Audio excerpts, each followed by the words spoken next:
Sometimes the universe doesn't whisper. It slams the past in your face when you least expect it. And in that collision, you realize just how far you've come, or how much you're still carrying. I've been waiting for you. Sorry Rain I'm late. You lashed look against the stunning. windows of Clara's Shall we? table. Absolutely. A cozy cafe tucked into Pacific Heights, where the steep streets met old money and new tech fortunes. Claire Morgan sat in the corner booth, navy sweater sleeves pushed to her elbows, pencil moving across graph paper in careful strokes. The hotel lobby she was sketching had clean lines, arched doorways that nodded to the building's 1920s bones without drowning in nostalgia.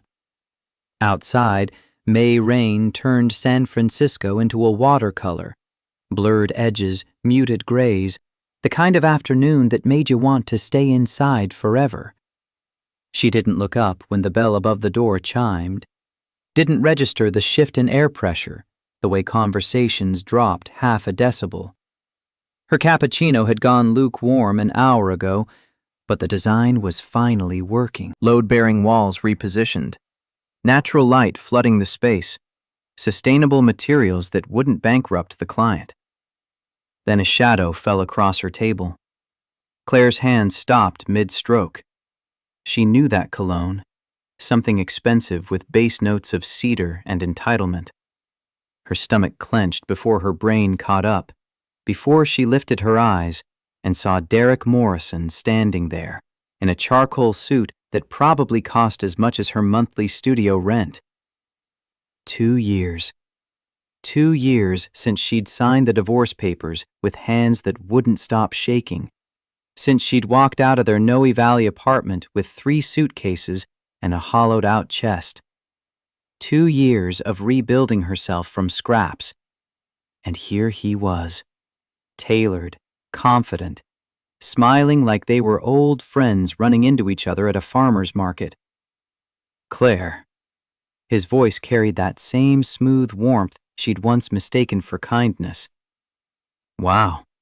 Long time. The cafe noise rushed back, espresso machine hissing, someone's laughter, rain drumming harder.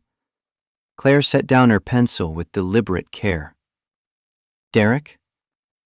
He didn't ask, just pulled out the chair across from her and sat, brushing invisible lint from his sleeve.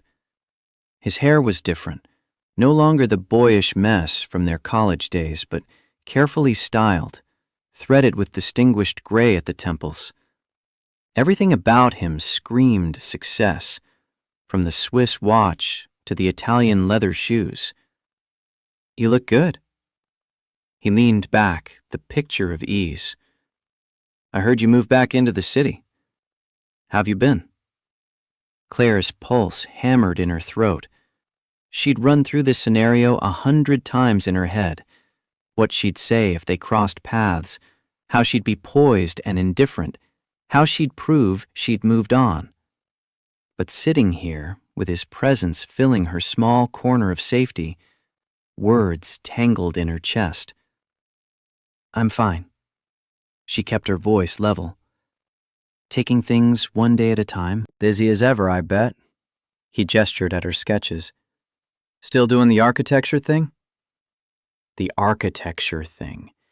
Like 15 years of education and training, like her entire career was a hobby she hadn't outgrown.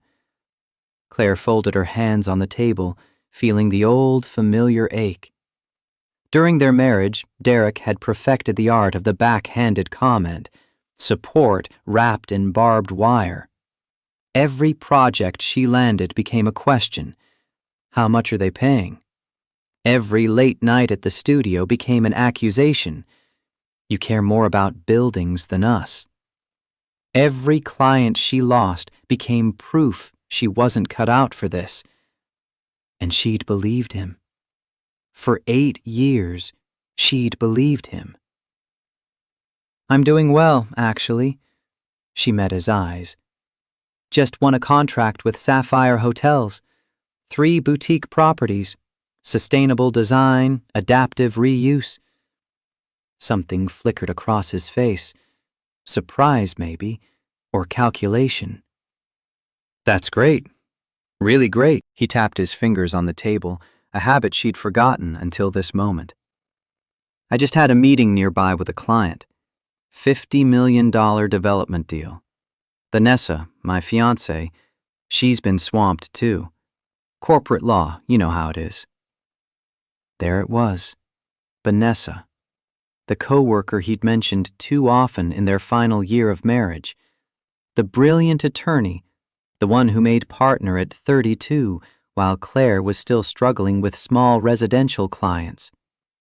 Claire had told herself it was paranoia, that Derek's admiration was professional, that she was being insecure. But sitting here watching his wedding ring finger gleam bare, listening to him say fiancé with such casual ownership, she knew. The truth had always been there. She'd just been too afraid to see it. Congratulations. The word tasted like copper. Thanks. We're really happy. He glanced toward the window, where rain streaked the glass. Listen, I know things didn't end well between us. The cafe door chimed again. Claire looked up, grateful for the interruption, and her breath caught. Ethan Cross walked in like he belonged everywhere and nowhere. Tall, shoulders broad under a navy blazer, dark hair slightly damp from the rain. His eyes scanned the room with the kind of awareness that came from years of assessing threats and opportunities. The quiet competence of someone who'd built empires from garage startups. When his gaze found Claire, his whole face softened. A smile, small and genuine, just for her. Derek followed her line of sight, brow furrowing. The air between the three of them crackled with unspoken questions. Ethan crossed the cafe in long strides, and Claire's heart did something complicated. Relief and anxiety tangled together. They'd been dating 2 months. 2 months of careful trust building, of learning each other's rhythms, of Ethan being maddeningly vague about his work while somehow making her feel more seen than anyone ever had. Sorry I'm late. Ethan's hand found her shoulder, warm through the cotton of her sweater. He leaned down, pressed a soft kiss to her cheek. Meeting ran long. The gesture was casual, comfortable, the kind of intimacy that spoke of coffee-flavored morning kisses and shared silences. Derek's jaw tightened almost imperceptibly. Claire's mind scrambled. This wasn't how she'd imagined introducing her past and present. Not in a cafe that smelled like burnt espresso and wet wool. Not with Derek's judgment hanging in the air like smoke. Derek, this is Ethan Cross. She kept her voice steady. My boyfriend. Ethan, this is Derek Morrison. My ex-husband. The words ex-husband landed heavy. Derek's eyes narrowed, reassessing Ethan with fresh calculation. Ethan extended his hand, unhurried. Nice to meet you. Derek stood, and the handshake was brief, competitive. 2 men measuring each other in the language of grip strength and eye contact. You too. What do you do, Ethan? Technology sector. Ethan's tone was pleasant, unrevealing. And some philanthropic work. Technology sector. Claire had learned that was Ethan's standard deflection. He told her bits and pieces, something about security systems, about venture investments, about preferring to stay out of the spotlight. But he guarded his professional life like it contained state secrets. Derek's eyes flicked between them, doing math. Technology meant money. Philanthropic work meant connections. The combination clearly rattled him. Well, Derek picked up his umbrella, movements sharp. I should get going. Have to pick up Vanessa. We've got dinner reservations. The mention of Vanessa felt deliberate, a reminder that he'd moved on too, that he had someone polished and successful waiting for him. It was good seeing you, Claire. His smile didn't reach his eyes. And nice meeting you, Ethan. Maybe we'll run into each other again. The maybe sounded like a threat. Then he was gone, the door closing behind him with a muted jingle. Claire exhaled, realizing she'd been holding her breath. Ethan slid into the seat Derek had vacated, his hand finding hers across the table. His fingers were slightly cool from the rain, solid and real. "You okay?" The question was simple, but it cracked something open in her chest, because Derek had never asked like that. Derek would have asked what took her so long to tell him about running into an ex, or why she looked so shaken, or what she'd said that might have given the wrong impression. Ethan just wanted to know if she was okay. "I'm okay." She squeezed his hand. "Just surprised. I didn't expect to see him." Ethan's thumb traced gentle circles on her wrist. "Want to talk about it?" Claire looked at their joined hands. Ethan's were calloused in unexpected places. Years of working with tools before the money came, he'd mentioned once. Keyboard calluses. Soldering iron burns. The hands of someone who'd built things from nothing. "Not yet," she managed to smile. "Let's just go to the gallery opening. Maya's expecting us." He nodded, standing and helping her with her coat. As they stepped out into the rain, Ethan's arm curved around her shoulders, shielding her from the worst of the downpour. The city stretched out before them, slick and glittering. Behind them, Clara's table faded into the gray afternoon. But the weight of Derek's presence lingered, a ghost she thought she'd buried. The universe had slammed the past in her face. Now she had to figure out what to do with it. Claire's studio occupied the second floor of a converted warehouse in the dog patch, where old industrial bones met new creative blood. Exposed brick walls, high ceilings with original timber beams, north-facing windows that caught perfect light. She'd scraped together everything for the lease 3 years ago, right after the divorce, when starting over meant learning to stand on ground that wasn't constantly shifting beneath her feet. Now, late afternoon sun broke through the clouds, painting her drafting table in amber.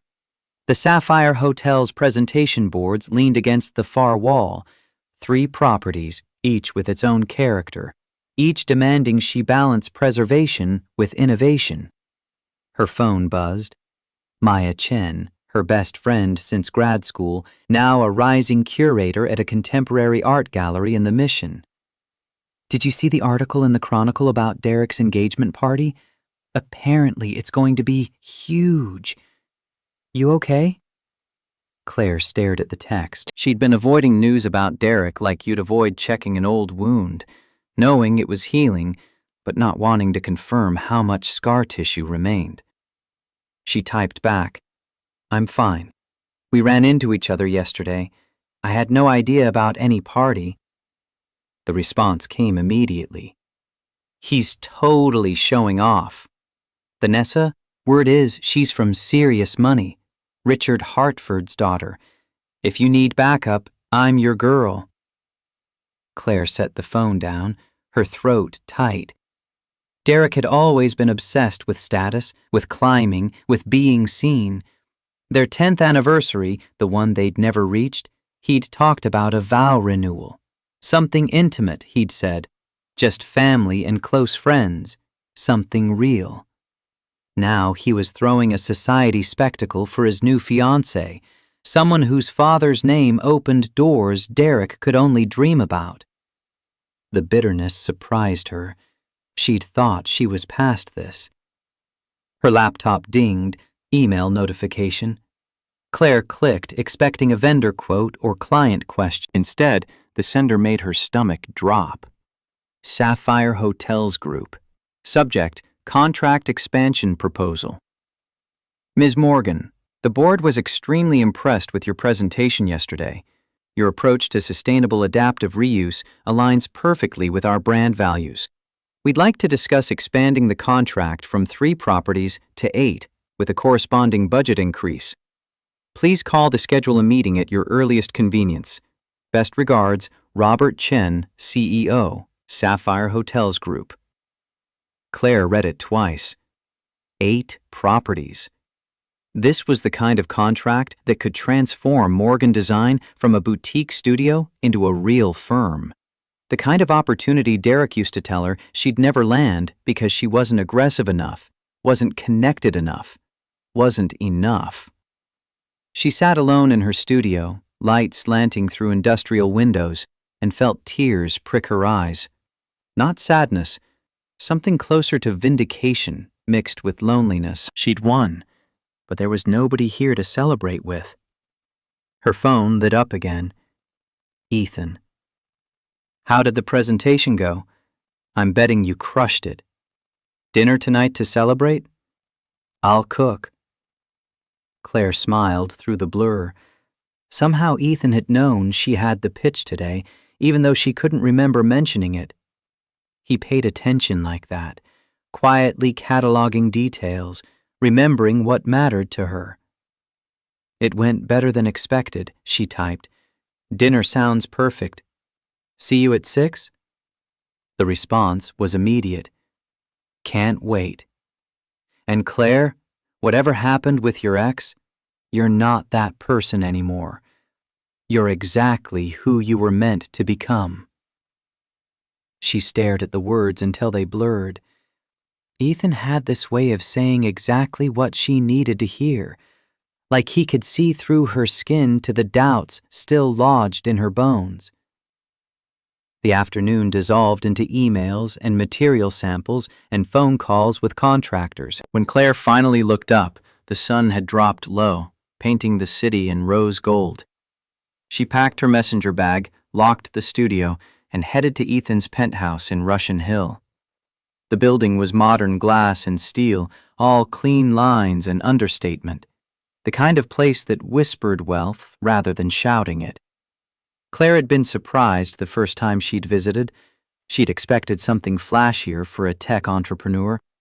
But Ethan's aesthetic ran toward functional minimalism, spaces designed for living rather than impressing. She keyed in the door code he'd given her last week, rode the elevator to the 42nd floor. When the doors opened directly into his apartment, savory smells hit her first. Garlic, olive oil, something herbed and rich. Ethan stood at the kitchen island, sleeves rolled up, dark hair slightly mussed. He looked up when she entered, and that smile, the one that made her chest do complicated things, spread across his face. Hey. Hey yourself. Claire dropped her bag, crossed to him.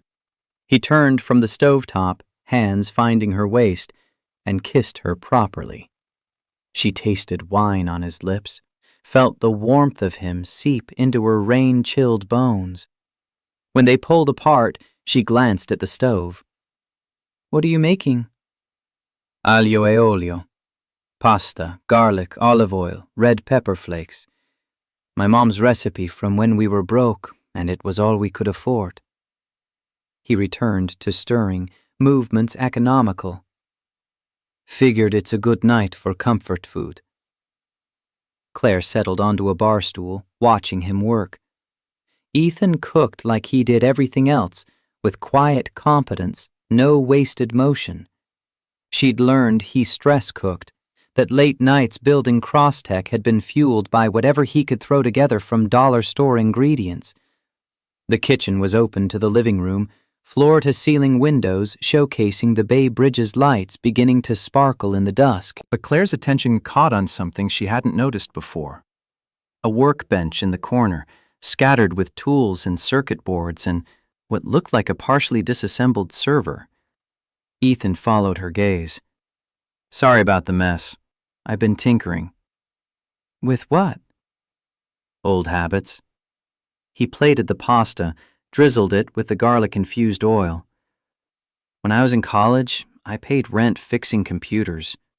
There's something meditative about taking broken things apart, figuring out what failed, making them work again. He brought over 2 plates, a bowl of simple salad, a bottle of red wine. They ate at the small table by the windows, the city spreading out beneath them like scattered jewels. So, Ethan refilled her wine glass. Tell me about the presentation. Claire recounted the pitch, how the board had grilled her on sustainability metrics, how she'd walked them through every detail of her LEED certification approach, how the CEO had nodded when she explained that adaptive reuse wasn't just environmentally responsible, it was cost-effective and culturally meaningful. They want to expand the contract to 8 hotels. Ethan's face lit up. Claire, that's incredible. You should be proud. I am, I think. She twisted her wine glass. It's just strange, you know? Derek spent years telling me I wasn't cut out for this kind of work, that I was too idealistic, too focused on the wrong things. And now you've proved him wrong. Ethan's voice was firm. Claire, you didn't win this contract because you changed who you are. You won it because you're exactly who you've always been. Someone who sees buildings as more than investments, who understands that spaces shape lives. The words settled over her like a blanket. This was what Ethan did. He saw her clearly, without the distortion of his own insecurity or agenda. Can I tell you something? She set down her fork. When I was married to Derek, I started to believe I was the problem. Every argument, every criticism, I'd twist myself into smaller and smaller shapes, trying to fit what he needed. And it was never enough. Ethan reached across the table, covered her hand with his. After the divorce, I had to learn who I was without someone telling me I was doing it wrong. Claire's voice caught. You're the first person since then who's made me feel like being myself is actually enough. It's more than enough. His thumb traced circles on her wrist. Claire, you're one of the most genuinely talented people I've ever met. And I've met a lot of people. She laughed, the sound watery. You've met a lot of people in tech security and philanthropy. I design buildings. You create spaces where people build their lives. Ethan's eyes held hers. That's not small work. They finished dinner as twilight deepened into night. Ethan told her about his day, a board meeting that ran long, a philanthropic foundation requesting consultation on cybersecurity infrastructure, a call with his mother in San Jose. Claire tucked away these details, building her understanding of him piece by piece. He'd told her about his ex-wife in fragments, a marriage during grad school that had seemed solid until Crosstech's IPO made him suddenly dramatically wealthy. How his wife had transformed overnight from supportive partner to someone consumed by what his money could buy, who they could impress, what lifestyle they deserved. The divorce had been brutal. She'd tried to claim she'd contributed to the company's success through emotional support, that she deserved equity. The prenup had protected him legally, but the betrayal had scarred deeper than any financial loss. That's why you don't talk about Crosstech. Claire said it as a statement, not question. Ethan's jaw tightened. I wanted to know that when someone got close to me, they were seeing me.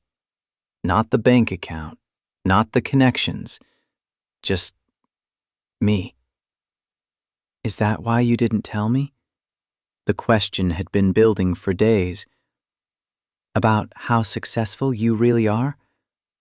He stood, began clearing plates. I told you I work in tech, that I do security consulting and invest in some companies. It's not lying, just strategic omission. Ethan.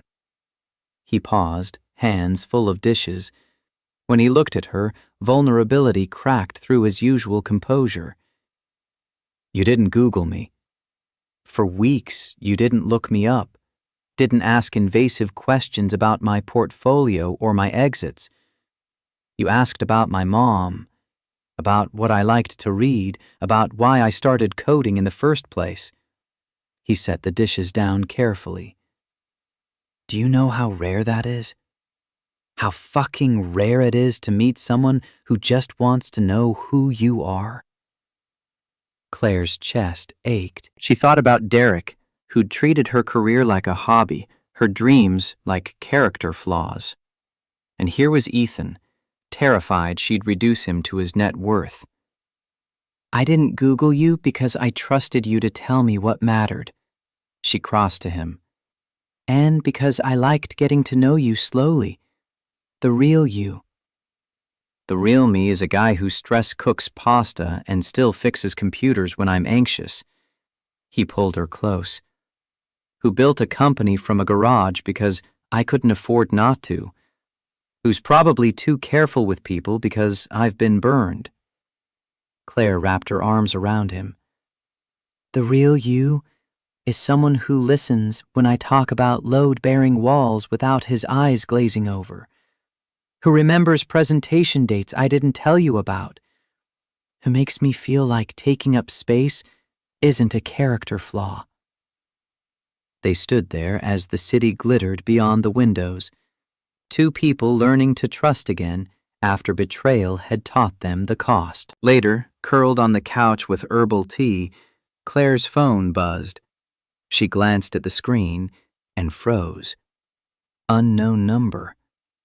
But the message preview made her stomach lurch. Invitation from Derek Morrison and Jessica Hartford. What is it? Ethan looked over her shoulder. Claire opened the full message, a digital invitation embossed and elegant. Mr. Derek Morrison and Miss Jessica Hartford request the pleasure of your company at their engagement celebration Saturday, June 15th, 7 p.m., Four Seasons Hotel, San Francisco. Black tie. And below, handwritten in digital script, we hope you and your guest can join us. They invited you. Ethan's voice was carefully neutral. To their engagement party. Claire stared at the screen.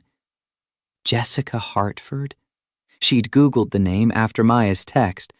Daughter of Richard Hartford, one of the most powerful venture capitalists on the East Coast. Yale Law. Corporate attorney at a white shoe firm. The kind of woman who'd been groomed for success from birth. And Derek was marrying into that world. Old money, established connections, the social currency he'd always craved. This is Jessica's doing. The certainty settled in Claire's bones. Derek wouldn't invite his ex-wife, but she wants me there. Why? I don't know. Claire's mind raced through possibilities. Power move, showing Claire what she'd lost. Curiosity, wanting to see the woman Derek had been married to. Some twisted sense of graciousness, proving she was secure enough to include the ex. None of the options felt good. You don't have to go. Ethan's hand found hers. You don't owe them anything. I know. Claire chewed her lip. But part of me wants to. Part of me wants to walk in there and show them I'm not broken anymore, that I've built something good. And the other part? The other part is terrified I'll walk in and feel exactly as small as Derek always made me feel. Ethan pulled her closer. If you decide to go, I'll be right there with you. If you decide not to, we'll do something else, something far from that circus. Claire leaned into him, breathing in his scent, soap and something woodsy, familiar now. Outside, fog rolled in from the bay, softening the city's sharp edges. I'll think about it. She closed the invitation. For now, I just want to be here. They stayed like that as the night deepened, two people holding each other against ghosts and uncertainty. And somewhere across the city, in whatever expensive apartment Derek and Jessica shared, plans were being made for a party that would change everything. The next morning arrived too bright, too early. Claire woke in Ethan's bed, sheets tangled around her legs, his arm heavy across her waist. Through the floor-to-ceiling windows, San Francisco stretched out in sharp morning clarity, fog burned off, buildings gleaming. Her phone showed 3 missed calls from Maya and a string of texts. The Chronicle just posted about the engagement party. It's going to be massive. 400 guests, ice sculptures, the works. Derek's really going for it. Also, Jessica Hartford's Wikipedia is insane. 4 generations of money. Her dad's on the board of like every major museum and hospital in New England. Final message. You need to talk about this. Coffee at 10? Claire extracted herself carefully from Ethan's embrace. He stirred but didn't wake, and she took a moment to study him. Face relaxed in sleep, dark lashes against his cheeks, the slight furrow between his brows, even in rest. A man who'd built an empire and still worried about whether people saw him or his bank account. She showered, borrowed one of his button-downs, made coffee in the sleek kitchen. By the time Ethan emerged, hair damp from his own shower, she'd pulled up the Chronicle's society page on her laptop. Morrison Hartford engagement celebration promises to be season's premier event, the headline proclaimed. Below, a photo of Derek and Jessica at some charity gala, both stunning in formal wear. Jessica's smile was cool and perfect, the kind that came from years of knowing exactly how to perform for cameras. Morning. Ethan kissed the top of her head, peered at the screen. Doing recon? Torturing myself, apparently. Claire scrolled through the article. 400 guests, celebrity caterer, string quartet flown in from New York. The Four Seasons ballroom transformed into something described as a winter wonderland, despite it being June. Derek always wanted to be somebody. The words came out bitter. I just never realized how far he'd go to get there. Ethan poured himself coffee, leaned against the counter. Tell me about him. About your marriage. Claire closed the laptop. It was a fair question. Ethan had shared about his ex-wife, about the betrayal that had taught him to guard his wealth like a secret. But excavating her marriage felt like opening a wound that had barely scabbed over. We met in college. I was studying architecture. He was in business school. He seemed ambitious in this exciting way. Big plans, big dreams. I thought we'd build a life together. She wrapped her hands around her mug. For a while, it was good. Or I thought it was good. Looking back, I don't know if he ever really saw me, or if he saw a version of me that fit his story. What changed? He did. Or maybe I just finally noticed. Claire stared into her coffee. Every conversation became a competition. If I landed a client, he'd ask how much they were paying and then subtly compare it to his bonuses. If I worked late, he'd make comments about my priorities. If I wanted to take on a pro bono project, something meaningful but not lucrative, he'd lecture me about being practical. Ethan's face hardened. The worst part was how slowly it happened, like water wearing down stone. One day I realized I'd stopped sharing my wins because his reaction made them feel like failures. I'd stopped talking about my dreams because he'd dissect all the reasons they wouldn't work. Her voice cracked. I'd stopped being myself because the person I was seemed to constantly disappoint him. That's not love. Ethan's words came out rough. That's control. I know that now. Claire met his eyes. But when you're in it, when someone you trusted is telling you that you're the problem, that you're too sensitive or too idealistic or not ambitious enough, you start to believe them. Ethan set down his mug, crossed to her. He cupped her face in his hands, thumbs gentle against her cheekbones. You're not too anything. You're an architect who cares about sustainability and community impact, and whether people will actually want to live in the spaces you create. That's not a flaw.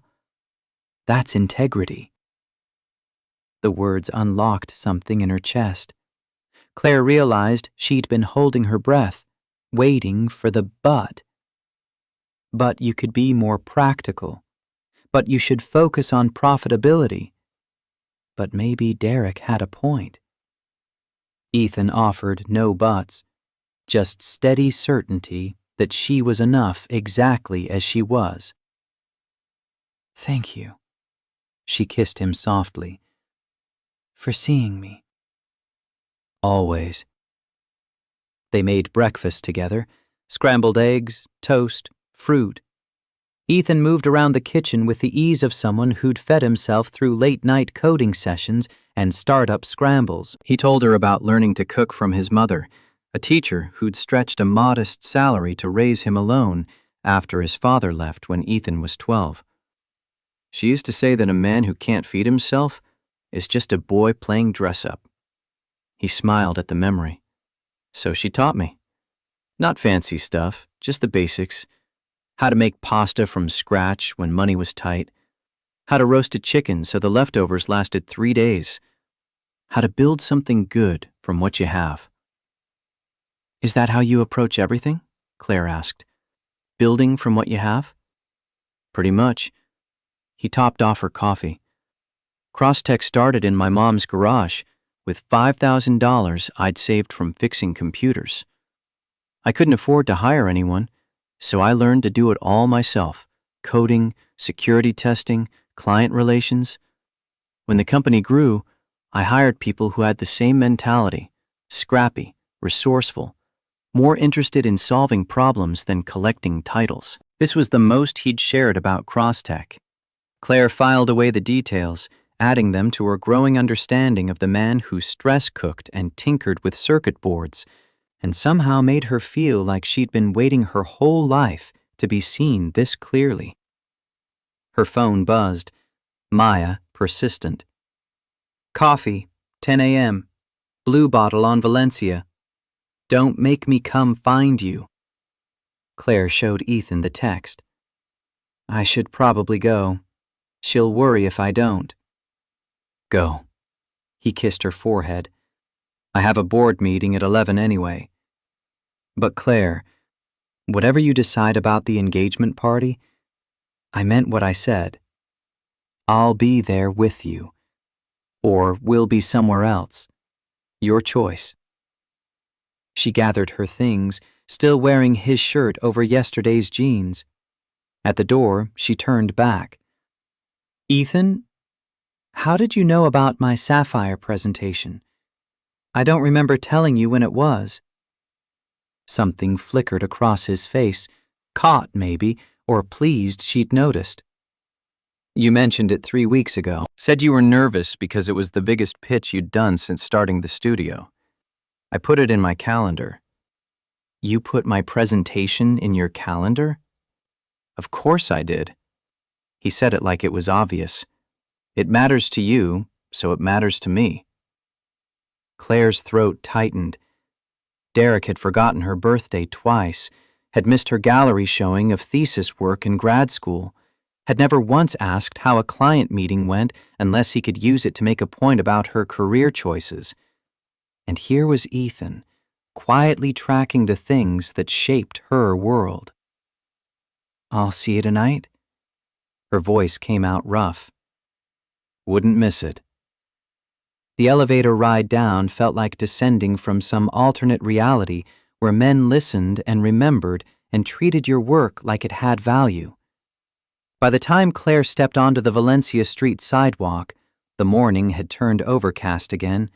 Typical San Francisco schizophrenia. Maya waited inside Blue Bottle, her dark hair in a sleek bob, oversized glasses perched on her nose. She waved from a corner table, 2 lattes already ordered. Okay. Maya pushed one across. Spill. And don't leave anything out. Claire told her everything, running into Derek, the engagement invitation, Ethan's response, the Chronicle article, the spiral of old inadequacy mixing with new confidence. Maya listened with the focused attention she brought to curating art shows, occasionally interjecting with sharp observations or supportive profanity. So Derek's marrying into serious money and wants you there to witness it. Maya stirred her latte viciously. And Jessica Hartford specifically made sure you got an invitation. This reeks of psychological warfare. Or curiosity, Claire countered. Maybe she wants to see who Derek was married to. Maybe it's her version of being gracious. Gracious, Maya snorted. Rich people are never just gracious. There's always an angle. You don't know that. I work in the art world. Trust me, I know. Maya leaned forward. But here's the thing. Are you going because you want closure, or because some part of you still needs Derek's validation? The question hit like cold water. Claire sat back, forcing herself to examine the truth. Both, maybe, she admitted. I want to walk in there and show them I'm not the broken woman Derek left behind, that I built something, that I'm with someone who actually values me. But yeah, there's a part of me that still wants Derek to see what he lost, to regret choosing Vanessa over fixing our marriage. Even though you don't want him back. Even though. Claire traced the rim of her cup. It's not about wanting him.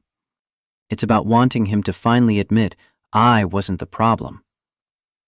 Maya reached across the table, squeezed her hand.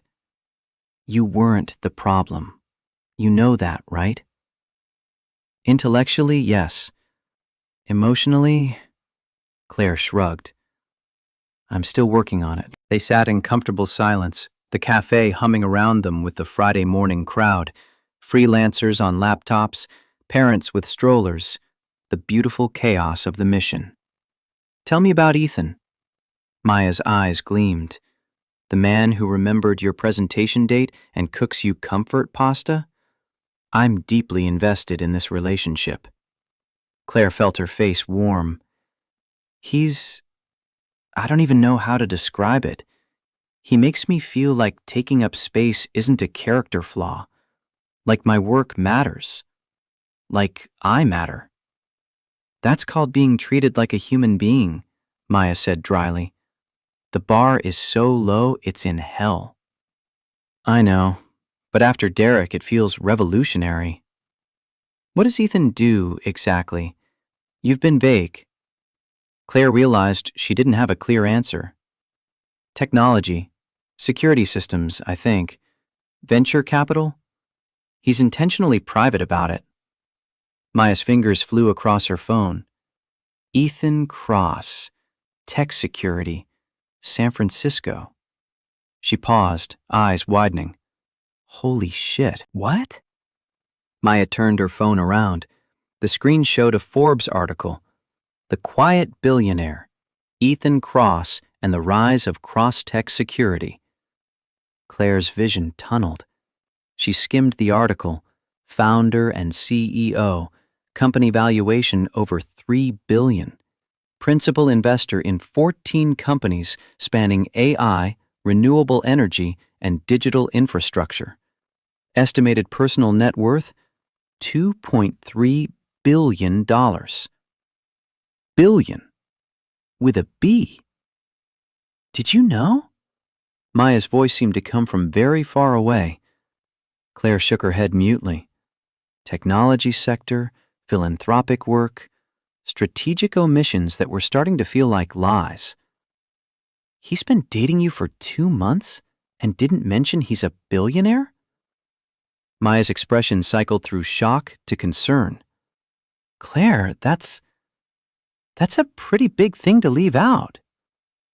He said his ex-wife changed when she found out about his money. The words felt mechanical. That people treated him differently. That he wanted someone who saw him, not his bank account. Okay, I get the instinct, but 2 months? And you're talking about going to your ex-husband's engagement party with him? Maya's lawyer brain kicked in. What if people there know who he is? What if this turns into a whole thing? Claire's hands had gone numb. She thought about last night, Ethan's careful vulnerability, his admission that her not Googling him had felt like a gift. The way he'd touched her face and told her she was enough. But he'd lied. Or withheld truth to the point where the distinction didn't matter. Her phone buzzed. Ethan. Forgot to mention, I'm being honored at a gala next week for the Arts Education Foundation. Would you come with me? I'd like to introduce you to some colleagues. Maya read it over her shoulder. Colleagues, Jesus, Claire. His colleagues are probably tech titans and hedge fund managers. Claire's heart hammered. She thought about Derek, who'd made her feel small by treating her career like a hobby, and now Ethan, who'd made her feel seen while hiding the magnitude of his own success. Different betrayals, but betrayals nonetheless. I need to talk to him. She stood, leaving the latte untouched. I need to, process this. Do you want me to come with you? No, I need to do this alone. Claire grabbed her bag. Thanks for the coffee. And the reality check. Outside, the overcast had broken into drizzle. Claire walked without direction, letting the city absorb her shock. Billionaire. The word kept echoing. She'd been dating a billionaire who fixed her laptop with the casual competence of someone who'd built a tech empire from a garage startup. Her phone buzzed again.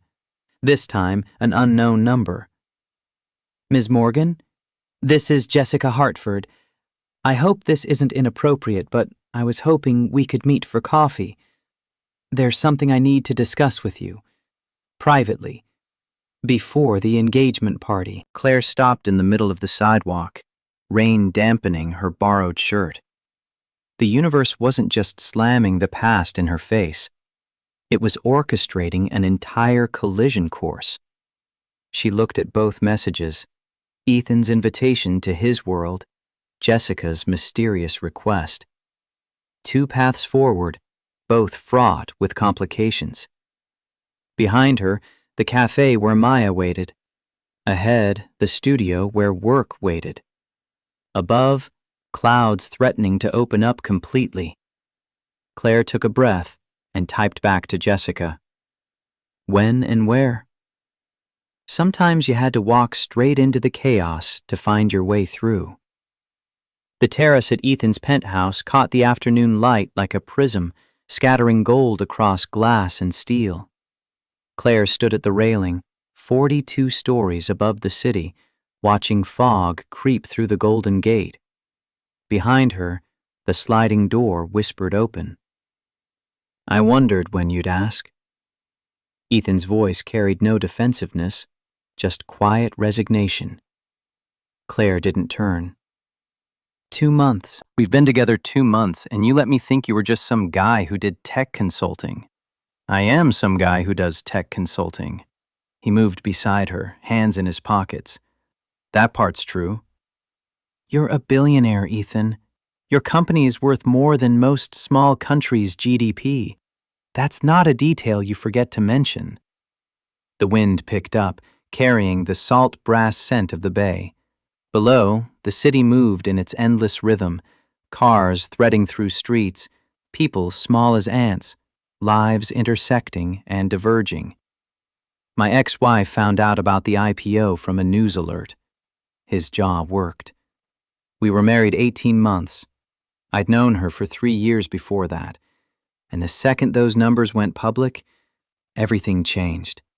The way she looked at me, the conversations we had. Suddenly, every decision was about what we could afford, who we could impress, what lifestyle we deserved.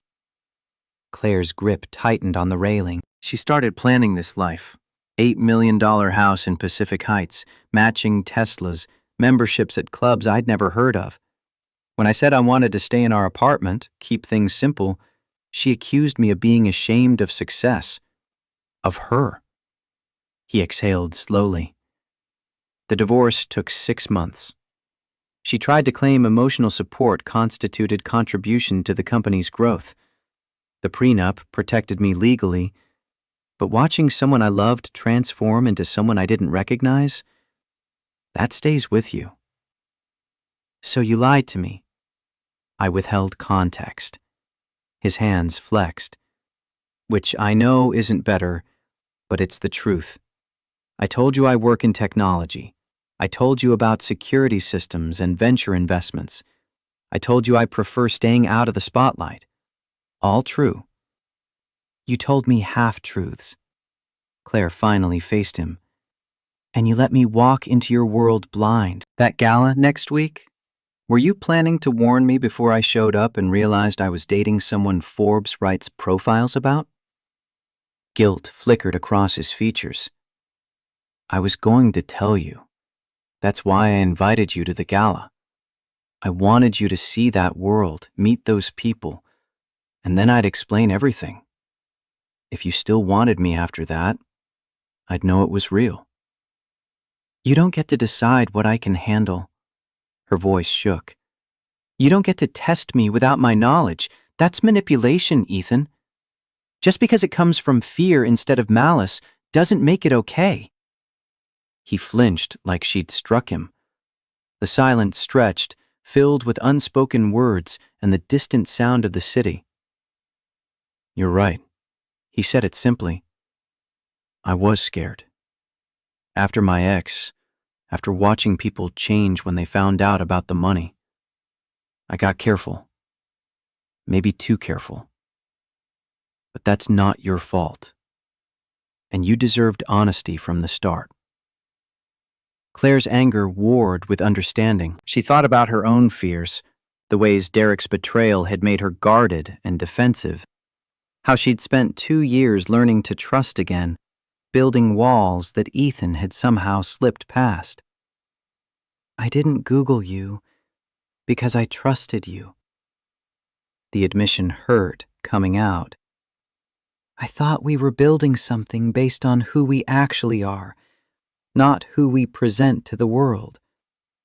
But you were presenting a version of yourself with crucial information missing. I know. He moved closer but didn't touch her. And I'm sorry. Genuinely, deeply sorry. You trusted me, and I should have trusted you back. The fog rolled thicker, swallowing the bridge. Claire's phone buzzed in her pocket, probably Maya checking in or Jessica following up on the coffee invitation. The world kept spinning, even when your foundation cracked. I need time to think. She moved toward the door. About us. About the engagement party. About all of it. Ethan nodded, something breaking behind his eyes. Whatever you need. Claire left without looking back, afraid she'd see her own heartbreak mirrored there and lose her resolve. The elevator descent felt endless, reality reassembling itself around new information. Billionaire. The words still didn't fit with the man who'd cooked her pasta and fixed her laptop and remembered her presentation date. But maybe that was the point. People contained multitudes. The question was whether those multitudes could coexist with trust. Marlowe's tea house occupied a quiet corner in the Tenderloin, the kind of place that survived on regulars and word of mouth. Mismatched furniture, walls covered in local art, the smell of Earl Grey and jasmine hanging thick. Claire arrived 10 minutes early, needing time to settle her nerves. Jessica Hartford walked in precisely on time, and Claire understood immediately why Derek had chosen her. Even in casual clothes, designer jeans, a cashmere sweater, Jessica carried herself with the unconscious confidence of someone who'd never questioned whether she belonged. Her blonde hair caught the light. Her skin had that expensive glow that came from regular facials and genetic lottery. But her eyes looked tired, the kind of exhaustion makeup couldn't quite cover. Claire, Jessica extended a hand. Thank you for meeting me. I know this is strange. They settled at a corner table. Jessica ordered chamomile. Claire stuck with black coffee. The silence felt charged with things neither knew how to say. I'm not sure where to start. Jessica's fingers wrapped around her cup. Derek doesn't know I'm here. He'd be furious if he found out. Warning bells clanged in Claire's head. Then why risk it? Because I need to know if he's always been like this. Jessica's composure cracked at the edges. Controlling, critical, making me feel like I'm never quite good enough no matter what I accomplish. The words hit like ice water. Claire set down her cup carefully. How long have you been together? 14 months. At first, he was charming, ambitious in this exciting way, big plans for the future, talking about partnership and building something together. Jessica's laugh held no humor. 6 months in, things shifted. Small criticisms about my work, my clothes, my friends. Comments about how Vanessa, his co-worker before me apparently, just made partner at 32, implying I should be further along at 35. Claire's chest tightened. The script was identical, just with different names. Last month, he presented me with a prenup. Jessica's voice dropped. It's predatory, Claire. If we divorce within 10 years, I forfeit any claim to marital assets, but he gets a percentage of my trust fund distributions. And there's a clause about cooperation with joint business interests. If I'm deemed uncooperative, I could lose custody of future children. That's unconscionable. Claire leaned forward. Did your lawyer review it? My father's lawyer drafted it. Bitterness crept in. Daddy thinks it protects the Hartford legacy. But Derek pushed for those specific clauses. And last night, he insisted I sign before we could announce the engagement publicly. The manipulation was textbook. Isolate, diminish, control. Claire had lived it for 8 years. Jessica, I can't tell you what to do. She chose words carefully. But I can tell you what happened to me. Derek spent our entire marriage making me feel like my career was a cute hobby compared to his real work. Every achievement got minimized. Every setback became proof I wasn't cut out for architecture.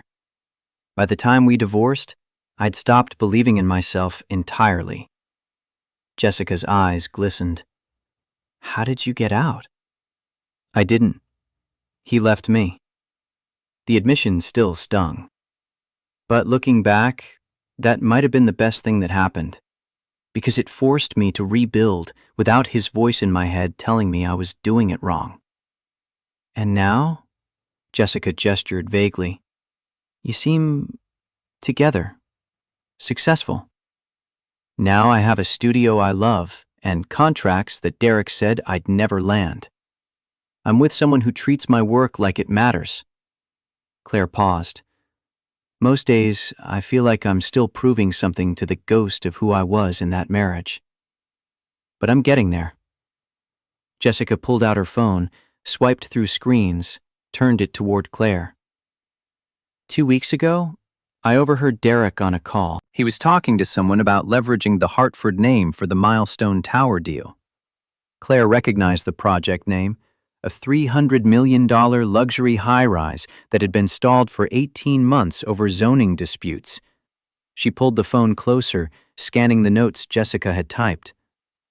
Milestone Tower requires city council approval. Claire's architect brain kicked in. The site is in an old industrial zone.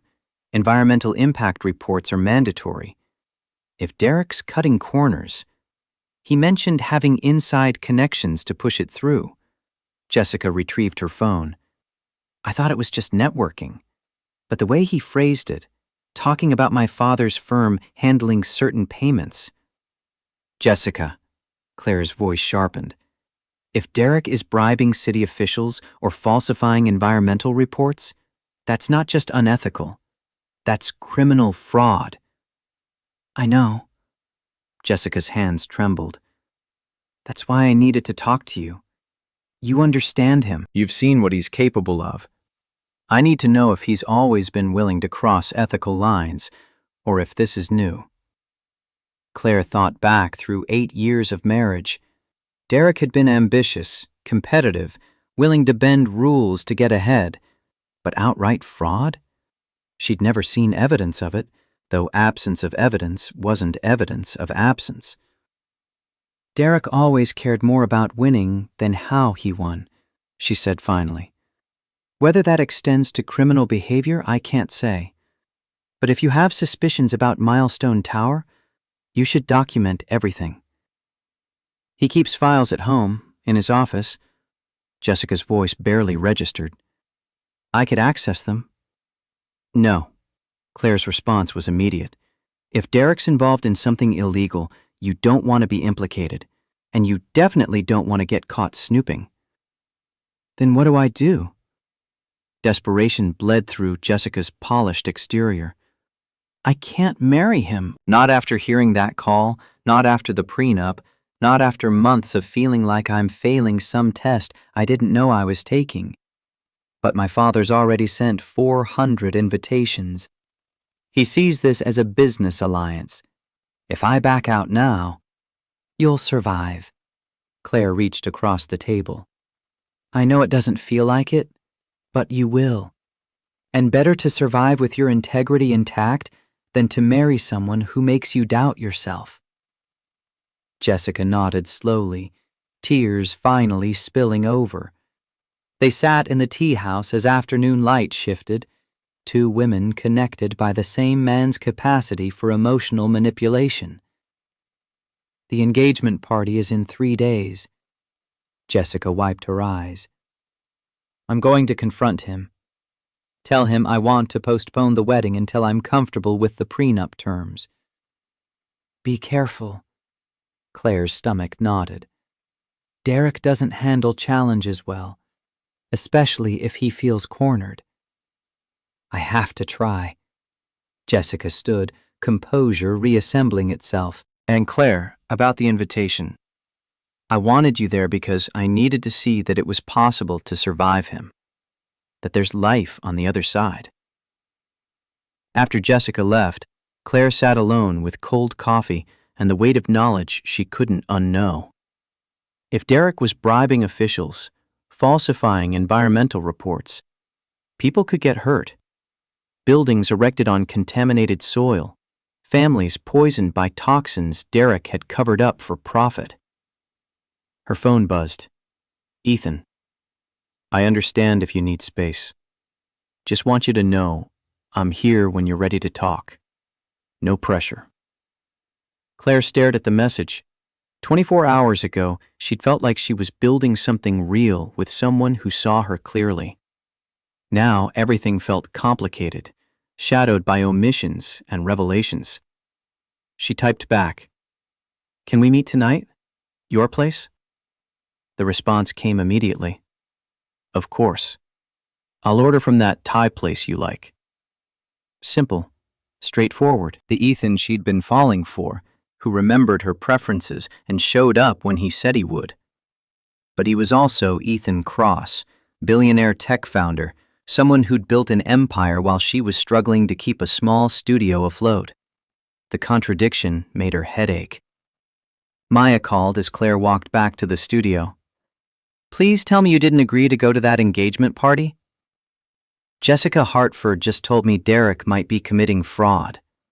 Claire filled her in on the conversation, the prenup, the Milestone Tower concerns, Jessica's plan to confront him. Maya swore creatively. This is bad, Claire. If Derek's dirty and you're associated with his ex, I'm not associated with anything. Jessica reached out to me. The optics don't care about details. Maya's voice turned serious. And if Derek finds out she talked to you, he's going to assume you're sabotaging his engagement.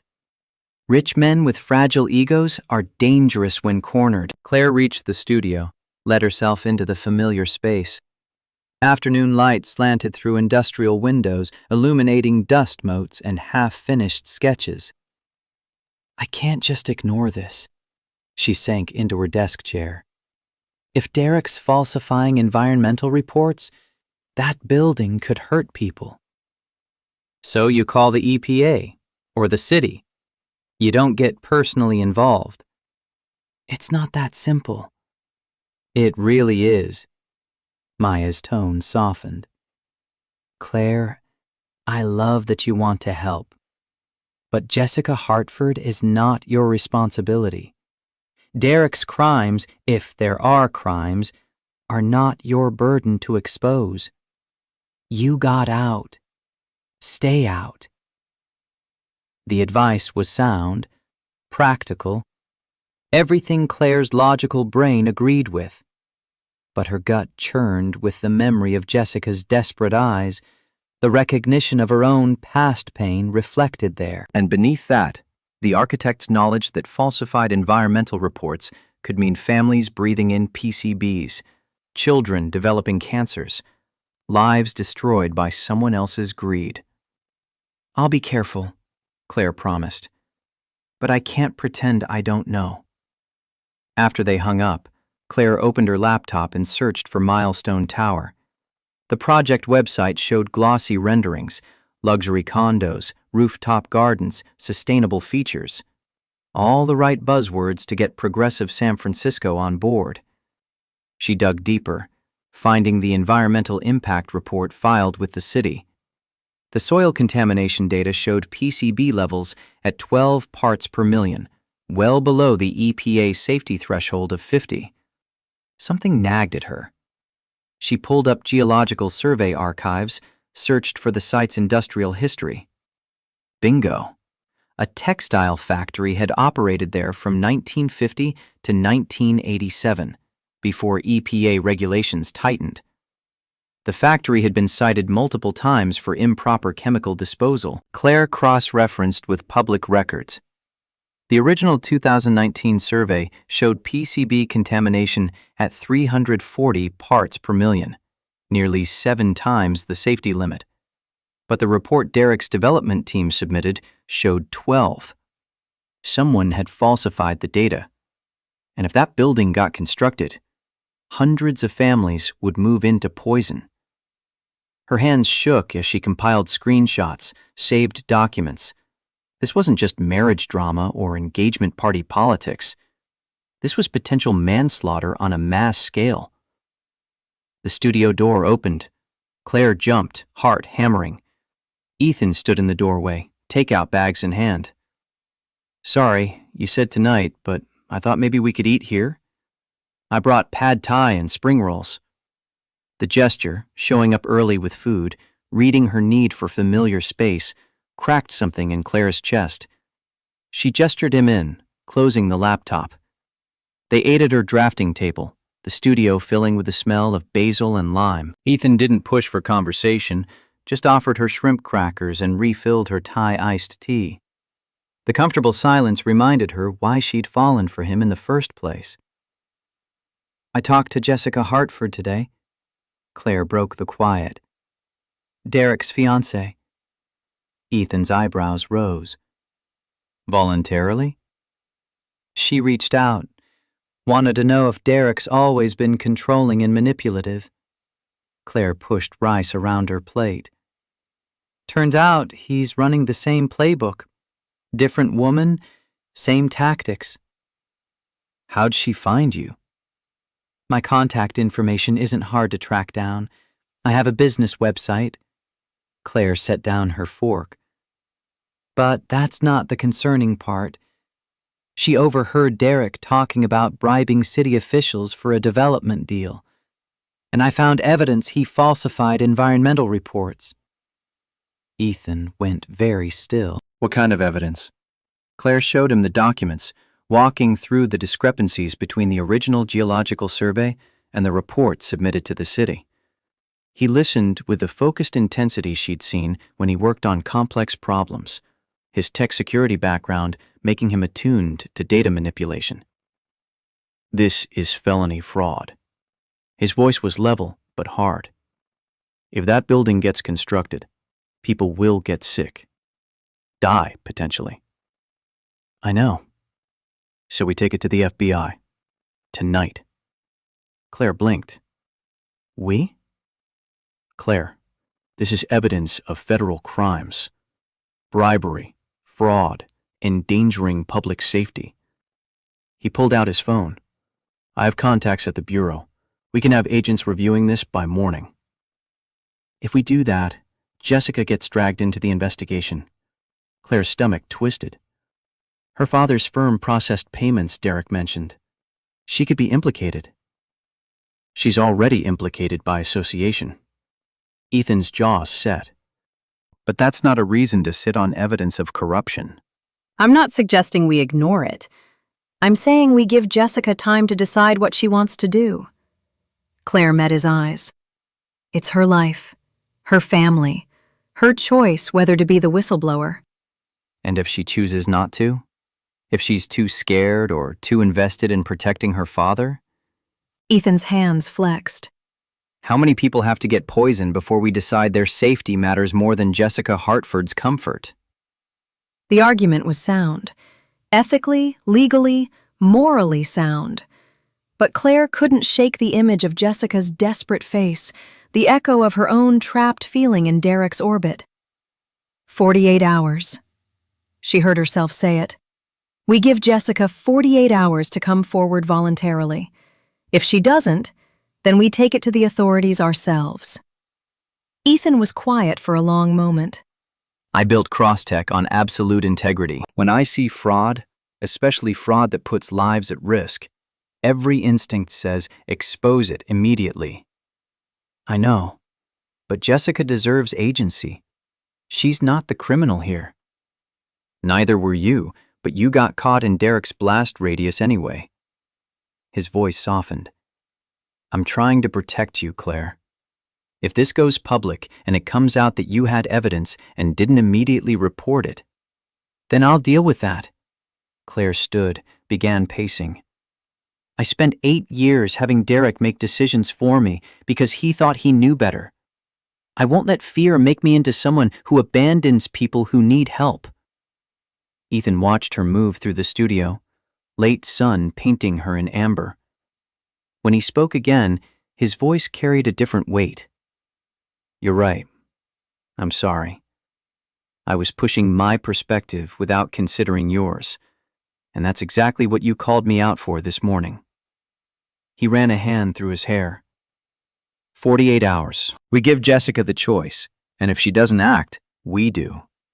The tension bled from Claire's shoulders. She returned to the table, sat across from him. Thank you for listening.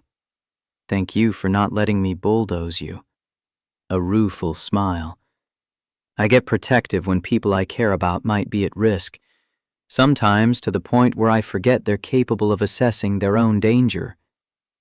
Claire reached across, took his hand. His fingers closed around hers, warm and solid. About this morning, she met his eyes. I was hurt that you didn't tell me about Crosstech, about the scope of what you've built. But I also understand why you were careful. That doesn't make it okay.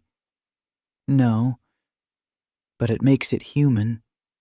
She squeezed his hand. We're both walking around with wounds from people who betrayed us. That's going to make us cautious, sometimes in ways that hurt each other. The question is whether we can be honest about it and work through it. Ethan stood, circled the table, pulled her up and into his arms. She melted against him, breathing in his scent. Soap and something woodsy, familiar now despite all the revelations. I don't want to lose you, he said it into her hair. These 2 months have been... You've been... I know. Claire pulled back enough to see his face. I feel it too, but Ethan, if this is going to work, we need full honesty. No strategic omissions, no testing each other. Just truth, even when it's uncomfortable. Full honesty. He nodded slowly. Okay. Then you should know, that gala next week? It's a big deal.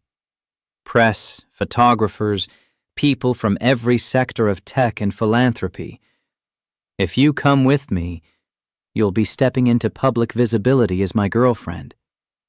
There will be speculation, gossip, probably some gold digger accusations once people figure out we haven't been dating long. Claire's stomach flipped. Sounds terrible. It really is.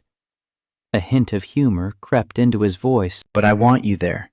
I want to introduce you to people I've known for years and tell them you're the architect who made me believe in trust again. That's a lot of pressure. Then let me rephrase.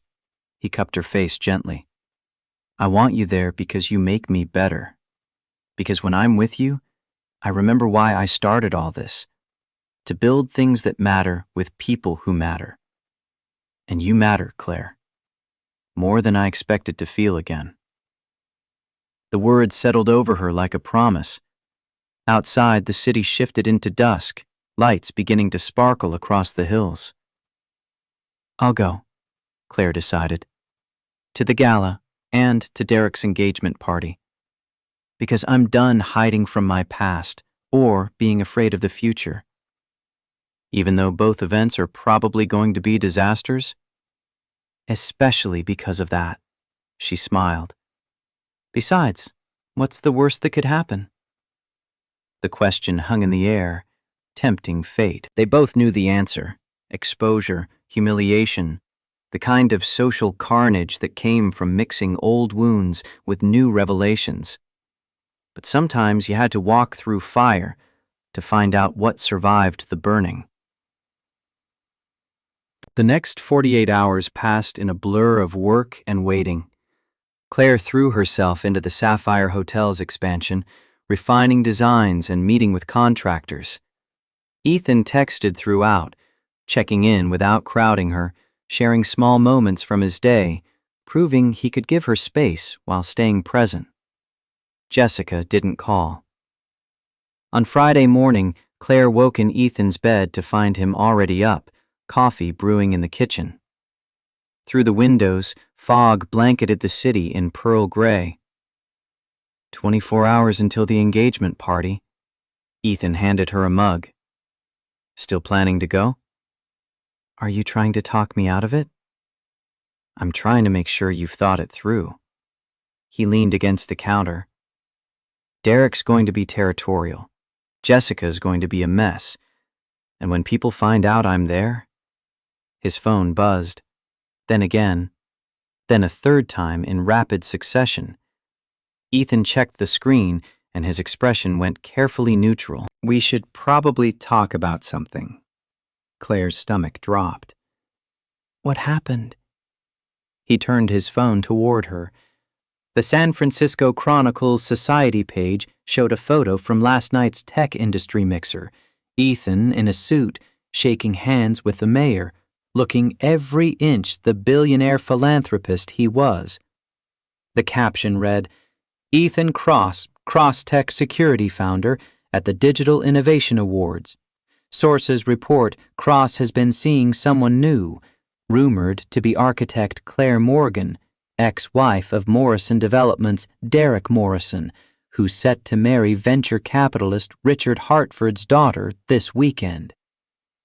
Claire read it twice, blood draining from her face. How did they... David Russell. Ethan's voice was tight. Derek's real estate associate. He was at the Arts Foundation Gala 3 weeks ago. Must have recognized me, seen us together, and sold the story. Claire's phone started ringing. Maya. Then her studio line. Then emails began flooding in, interview requests from local bloggers, society columnists wanting comments, even a message from a producer at a local news station. This is bad. Claire scrolled through the deluge. Derek's going to think I planned this, that I'm deliberately upstaging his engagement. Or he'll think I am. Ethan's jaw was set. My net worth is public record. The optics are... Claire Morgan dates billionaire months after divorcing struggling executive. Claire finished. Yeah, I can write the headlines myself. They stood in the kitchen as the city woke around them, privacy dissolving into speculation and gossip. Claire thought about calling Jessica, warning her, but what good would it do? The story was out. The collision course was set. We could skip the party, Ethan offered. Go somewhere else? Let this blow over? Claire considered it. The easy path, the safe path, hide until the gossip moved on to fresher scandal. But hiding meant letting Derek control the narrative, meant letting fear dictate her choices, meant staying small when she'd spent 2 years learning to take up space again. No. She set down her phone. We're going. Together. And we're going to walk in there with our heads up. Claire, Derek doesn't get to make me ashamed of moving on. The media doesn't get to decide whether my relationship is real or opportunistic. And I'm done letting other people's judgment keep me from living my life. Ethan's expression shifted from concern to something fiercer. Okay. Then we go in prepared. I'll have my publicist draft a statement, something simple about our relationship being private but genuine, and I'll make sure security knows to keep reporters at a distance. You have a publicist? I have a whole crisis management team I've never needed to use. He pulled her close. Turns out dating my ex-husband's new fiancé's step into the same social sphere is exactly the kind of thing they prepare for. Despite everything, Claire laughed. The absurdity of it, 2 damaged people trying to build something real while the world watched and speculated and judged. For what it's worth, Ethan murmured against her hair, you're the best chaos I've ever chosen. That's possibly the least romantic thing anyone's ever said to me. I'll work on it. They spent the day strategizing. Ethan's publicist, a sharp woman named Andrea who'd handled political scandals and celebrity divorces, called with advice. Keep responses brief. Don't engage with speculation. Present a united front. Claire met with Maya at the studio, showing her the evidence she'd compiled on Milestone Tower. This is smoking gun material. Maya spread the documents across the drafting table. PCB levels falsified by a factor of 30? If you take this to the authorities, if Jessica doesn't come forward by tomorrow, we will. Claire checked her phone again. Still nothing from Jessica. She has until tonight. And if she doesn't? Then Ethan and I take it to his FBI contacts after the engagement party. Claire's hands were steady as she gathered the papers. One crisis at a time. That evening, as she dressed for the party in Ethan's bedroom, Claire caught her reflection in the full-length mirror. The midnight blue gown Maya had helped her choose fit perfectly, elegant without being showy, expensive enough to belong, but not so ostentatious as to seem like she was trying too hard. She looked like someone who'd survived. Someone who'd rebuilt herself into something stronger than what broke. Ethan appeared in the mirror behind her, devastating in a black tuxedo. His hand settled on her shoulders, warm through the silk. Last chance to back out. Claire met his eyes in the reflection. Not a chance. The drive to the Four Seasons felt surreal. City lights streaming past, Ethan's hand steady in hers. The knowledge that they were about to walk into a room full of people who'd judge, speculate, and gossip about every detail. Whatever happens in there, Ethan's voice cut through her spiraling thoughts. We're in this together. You're not alone. The words unlocked something that had been clenched tight in Claire's chest since the divorce. Not alone. After 8 years of isolation disguised as marriage, of Derek making every problem hers to solve while he criticized the solutions, the promise of partnership felt revolutionary. Together, she squeezed his hand. No matter what. The car pulled up to the hotel entrance. Paparazzi lined the red carpet, more than expected for an engagement party, but Derek had always known how to create spectacle. Cameras flashed as Ethan stepped out, extended his hand to help Claire from the car. The whispers started immediately. Is that Claire Morgan? With Ethan Cross? How long have they been together? Did you see the Chronicle article? Claire kept her spine straight, her hand firm in Ethan's.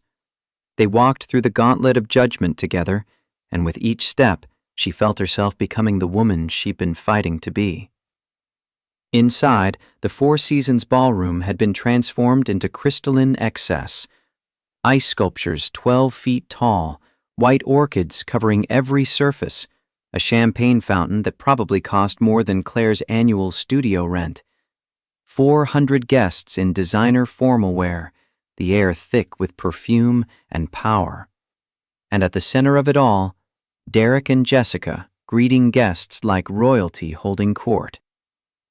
Derek's eyes found Claire across the room. Even from a distance, she saw his expression shift. Shock, calculation, rage flickering across his features in rapid succession. Jessica looked pale in her silver gown, makeup heavy enough to hide exhaustion. When her gaze landed on Claire, something desperate flashed there. A plea, maybe, or a warning. Ethan's hand tightened on Claire's waist as they moved deeper into the ballroom. Around them, conversations stuttered and resumed, people trying not to stare while cataloging every detail. Claire. Derek's mother materialized from the crowd, pearl necklace gleaming. Caroline Morrison had never forgiven Claire for the divorce, had somehow decided it was Claire's fault her son's marriage failed. I'm surprised you'd attend, given how difficult you made things for Derek. Claire met the older woman's cold eyes. I wish them both well, and I've moved forward beautifully. Caroline's gaze slid to Ethan, trying to place him. And who is your guest?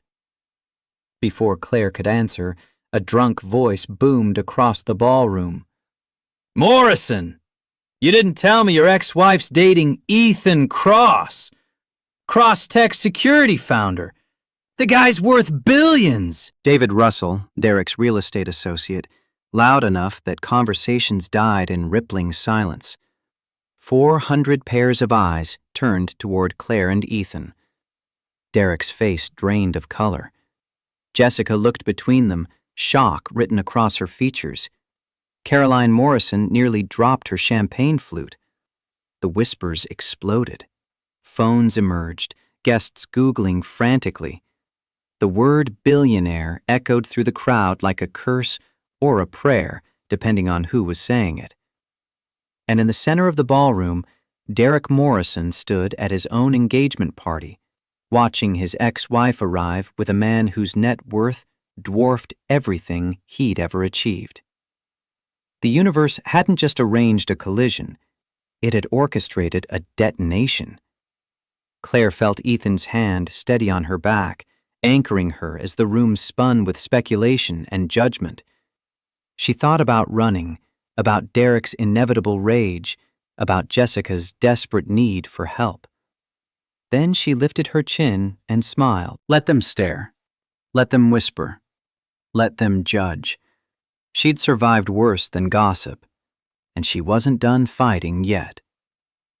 The silence after David Russell's drunken announcement lasted 3 heartbeats.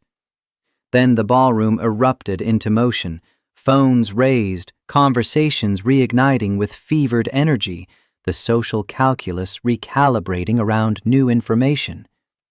Richard Hartford, Jessica's father, cut through the crowd with the precision of a man accustomed to commanding rooms. 65, silver hair immaculate, a venture capitalist who'd built empires by knowing exactly when to invest and when to walk away. He extended his hand toward Ethan. Mr. Cross, I had no idea you'd be attending tonight. The smile didn't reach his eyes.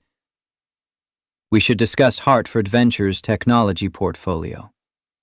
I'd value your insights. Ethan shook his hand with practiced ease. Perhaps another time, Mr. Hartford. Tonight belongs to your daughter and Mr. Morrison.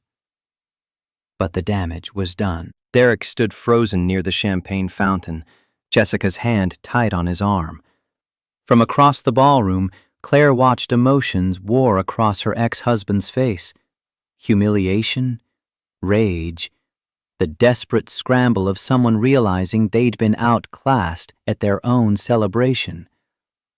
Caroline Morrison leaned close to her son, whispering something sharp. Derek's jaw clenched, knuckles white around his glass. "We should probably move." Ethan's voice was low in Claire's ear, "before this turns into more of a spectacle." But before they could retreat, Jessica broke away from Derek and crossed the ballroom with quick, determined steps. Up close, her makeup couldn't hide the pallor underneath, the slight tremor in her hands. "Claire? Mr. Cross? Thank you for coming." The words were for public consumption, appropriate and gracious. But her eyes held a different message. "Please, I need help. Everything is falling apart." "Congratulations on your engagement." Claire kept her voice steady. "The party is beautiful. My father spared no expense." Jessica's smile was fragile as spun glass. "Could I steal you for a moment? There's something I'd like to show you in the gallery." It wasn't a request. Claire glanced at Ethan, who nodded slightly. They followed Jessica through the crowd, aware of eyes tracking their movement, speculation building like storm pressure. The gallery hall outside the ballroom was quieter, lined with hotel art and dim lighting. Jessica waited until they were alone before her composure shattered. "He knows I talked to you." Her voice shook. "Derek found a text I sent canceling our meeting. I didn't delete it properly. He's been interrogating me all day about what we discussed."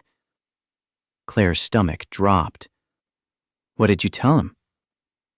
"That you wanted to talk about the divorce, get closure. That it was nothing."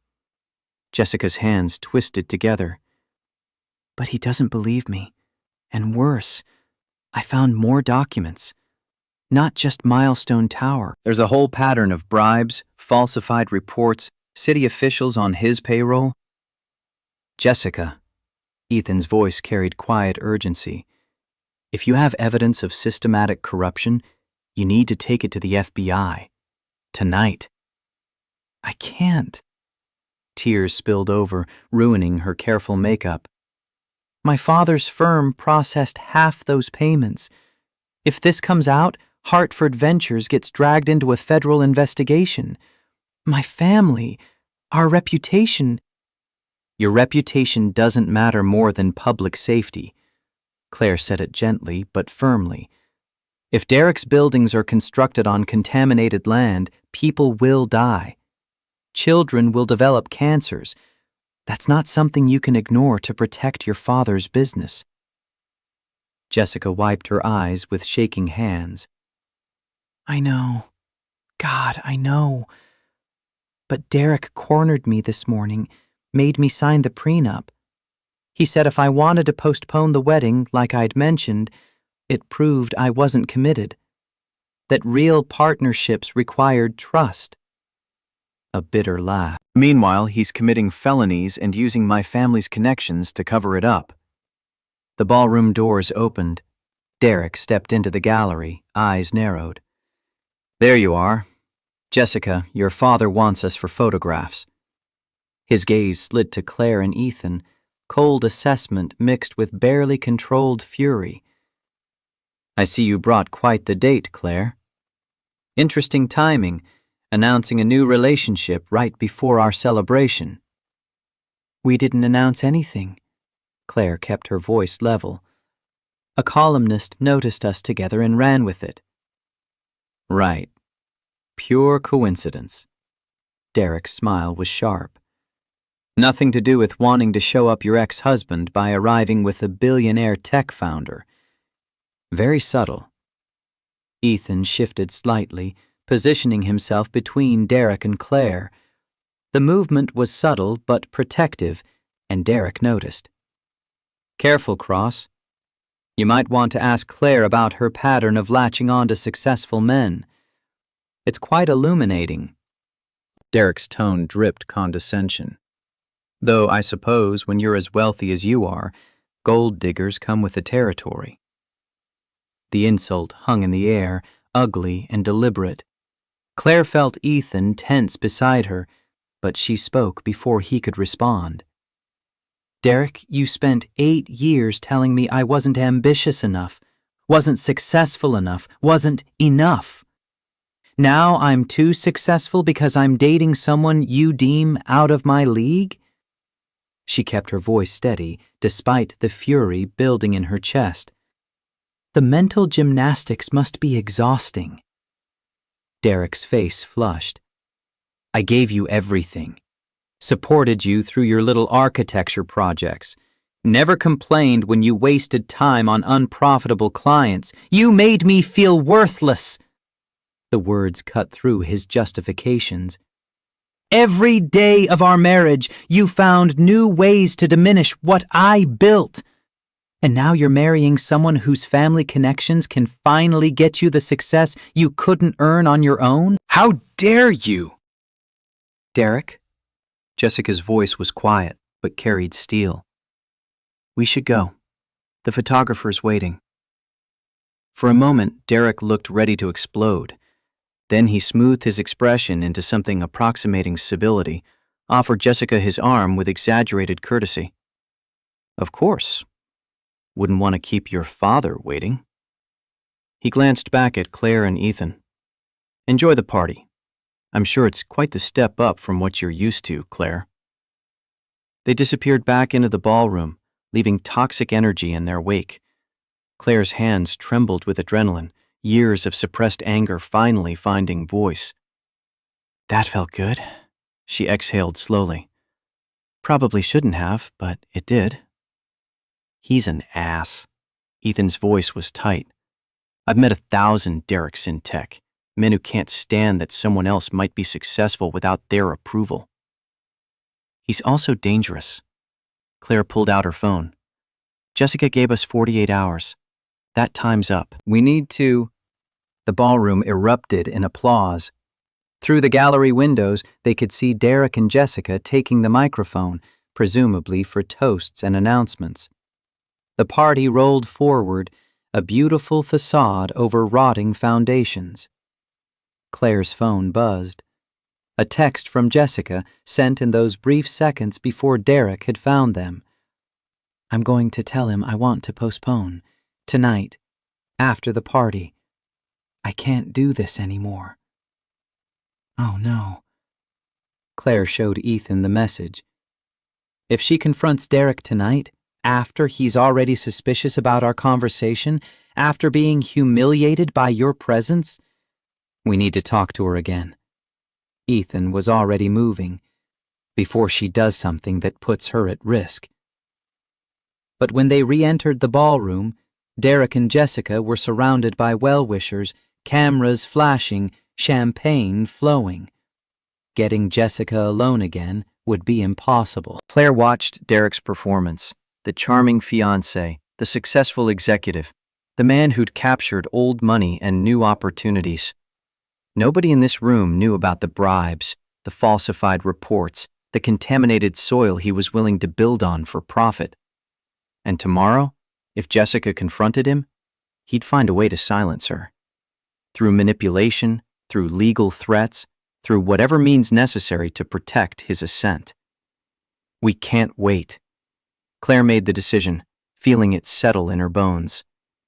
Tomorrow morning, we take everything to the FBI, with or without Jessica's cooperation. Ethan nodded slowly. Agreed. But first, we need to copy those documents she mentioned. If Derek has been systematic about corruption, there's got to be a paper trail. She said he keeps files at home, in his office. Then we need her to access them tonight, before she tips him off by demanding to postpone the wedding. Ethan's mind was already working through logistics. Can you get her alone, even for a minute? Claire scanned the room, Jessica was trapped in a conversation with Hartford family members, Derek's hand possessive on her waist. But bathrooms were universal refuge, a space where women escaped scrutiny. 20 minutes later, Claire intercepted Jessica on her way to the powder room. The hallway was quieter here, staff moving efficiently between service areas. "We need those documents," Claire spoke quickly, "tonight, before you confront Derek." Jessica's eyes widened. "I can't just walk into his office and start photographing evidence." "You can. You have to." Claire gripped her arm.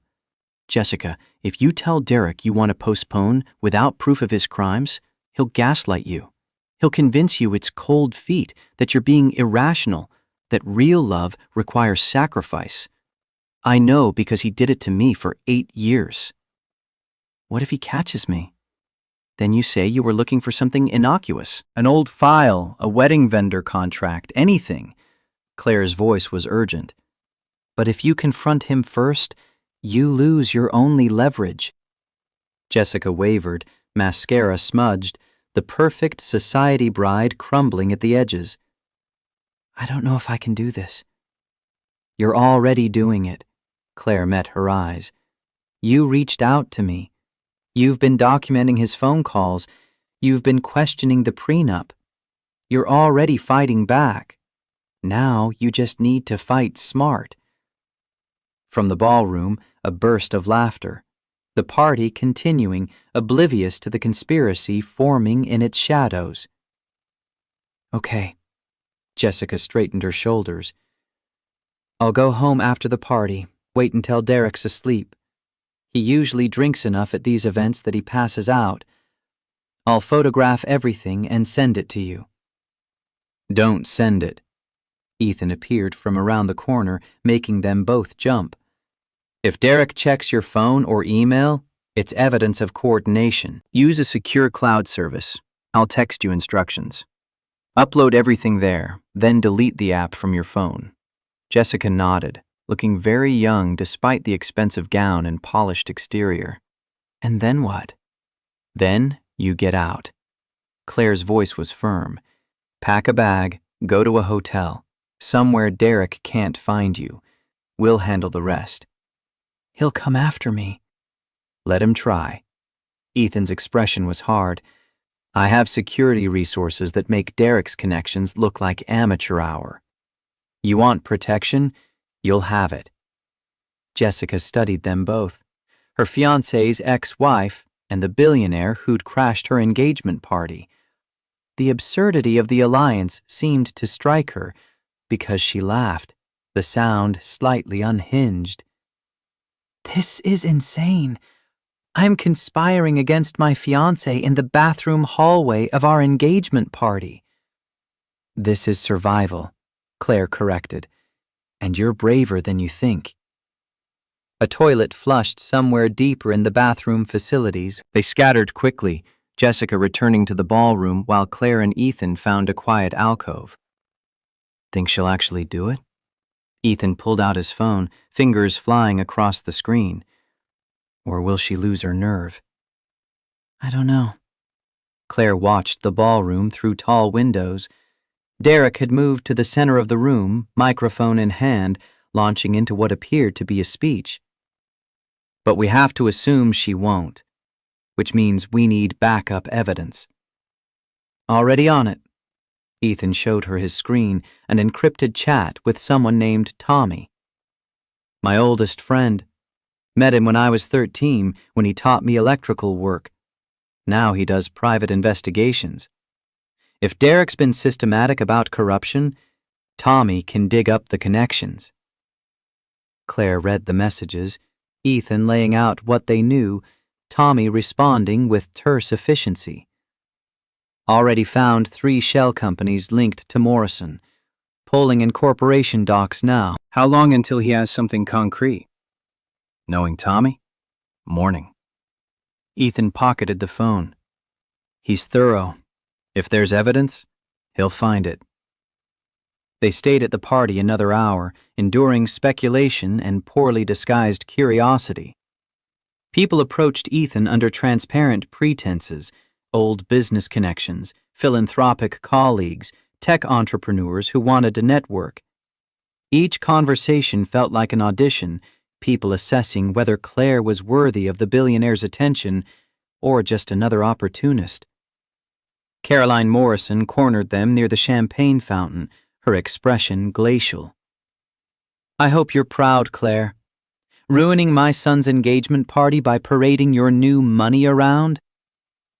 "Mrs. Morrison, with respect, I haven't ruined anything. Derek invited me. I came with my boyfriend. That's not a crime." Claire kept her voice level despite wanting to scream. And if you're looking for someone to blame for tonight's drama, maybe examine why Derek felt the need to make it a spectacle in the first place. The older woman's lips thinned. "You were never good enough for him. I told him that from the beginning, but he wouldn't listen. Thought you had potential." She sniffed. "At least Jessica comes from proper stock. Breeding tells." Ethan's hand tightened on Claire's waist, but she spoke before he could defend her. "You're right, Mrs. Morrison. I was never good enough for Derek, because I wanted a partner, not a critic. I wanted someone who celebrated my success instead of resenting it. And that's exactly what I have now." She guided Ethan away before Caroline could respond, needing air, needing distance from the toxicity that had once been her daily reality. Outside, the San Francisco night was cool and clear. They stood on the hotel's terrace, city lights spreading below them like scattered stars. "I'm sorry." Ethan pulled her close. "That woman is poison. She's Derek's mother.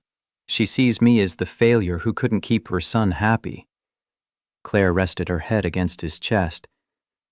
"And maybe part of me still believes her, that I should have tried harder, been different, found a way to make it work." "No." Ethan's voice was fierce. "You are not responsible for Derek's inability to value you. That's on him, and on whatever broken thing inside him needs to diminish others to feel big." Claire breathed him in, letting his certainty anchor her. Behind them, the party continued, toasts and music and the glittering facade of a doomed engagement. Her phone buzzed. "Jessica. I'm going to do it. Tonight. Thank you for giving me the courage to stop pretending everything's fine." "She's in," Claire showed Ethan. "Now we wait." They left shortly after, claiming early morning commitments. The drive back to Ethan's penthouse was quiet, both of them processing the evening's revelations and confrontations. At 3 a.m, Claire's phone lit up with a notification. New files uploaded to secure cloud storage. 17 documents ranging from email screenshots to photographed contracts to financial records showing wire transfers to shell companies. Ethan was already awake, sitting at his kitchen island with his laptop. Tommy sent his preliminary findings. Derek's been running a systematic bribery operation for at least 3 years. City council members, building inspectors, environmental regulators, all on his payroll.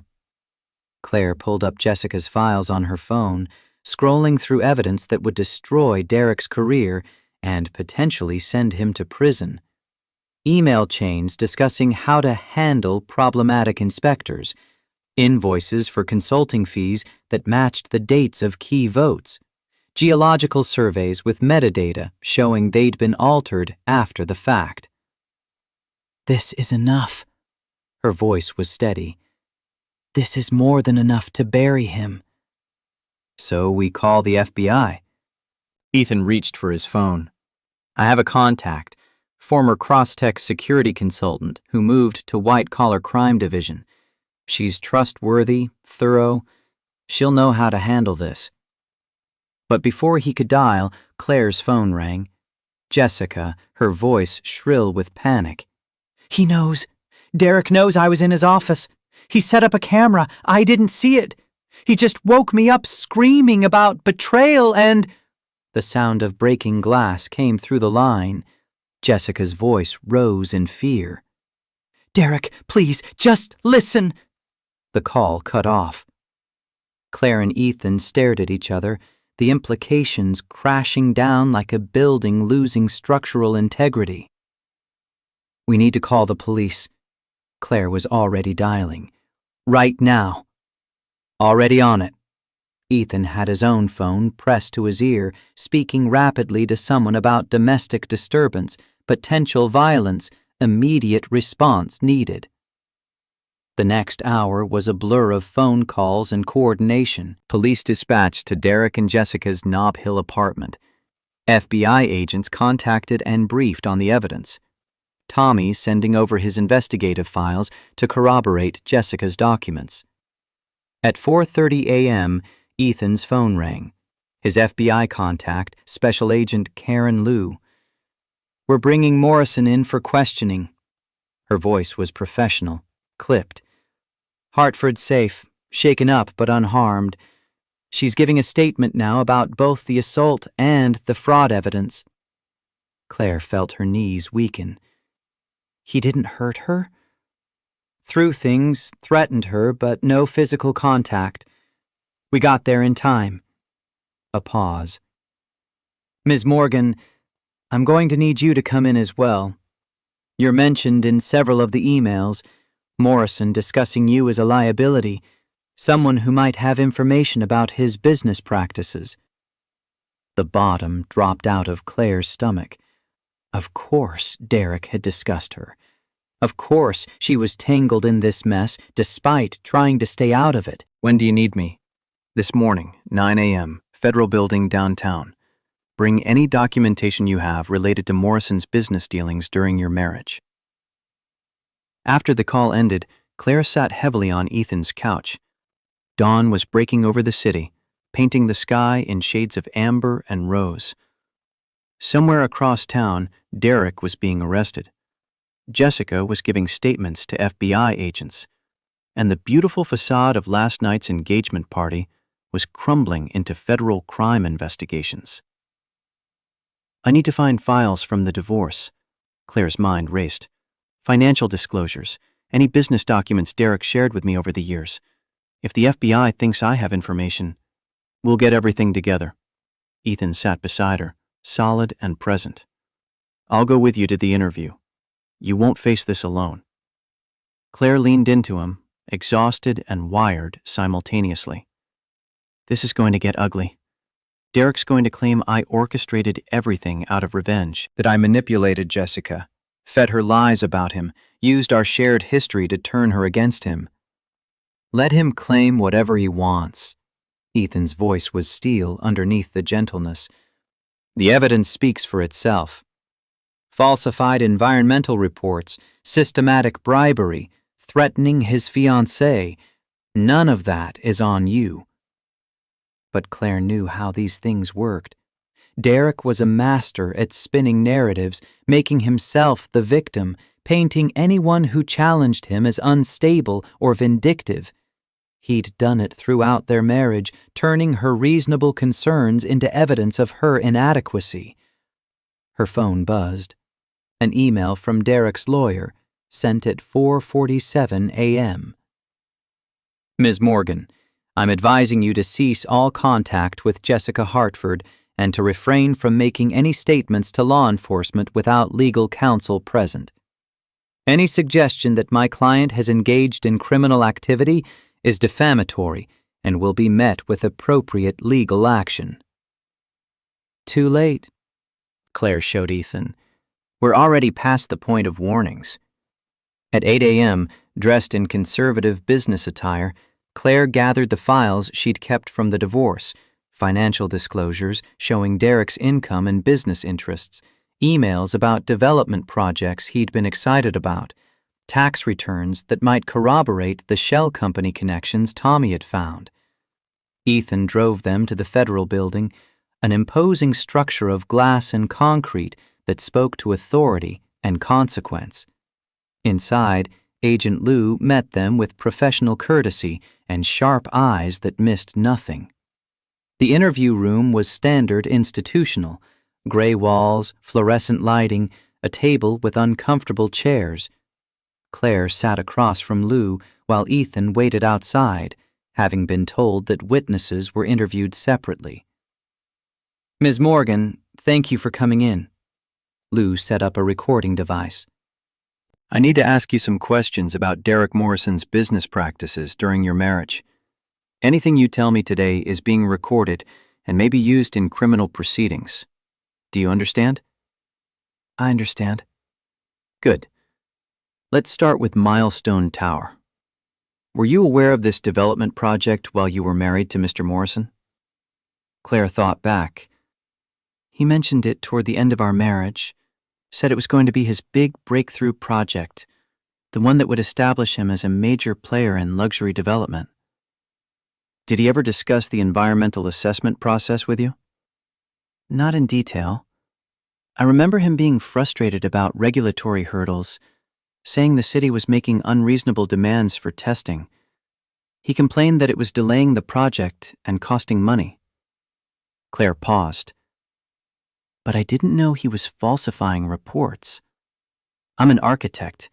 If I'd seen evidence of environmental fraud, I would have reported it immediately. Liu made notes, her expression unreadable.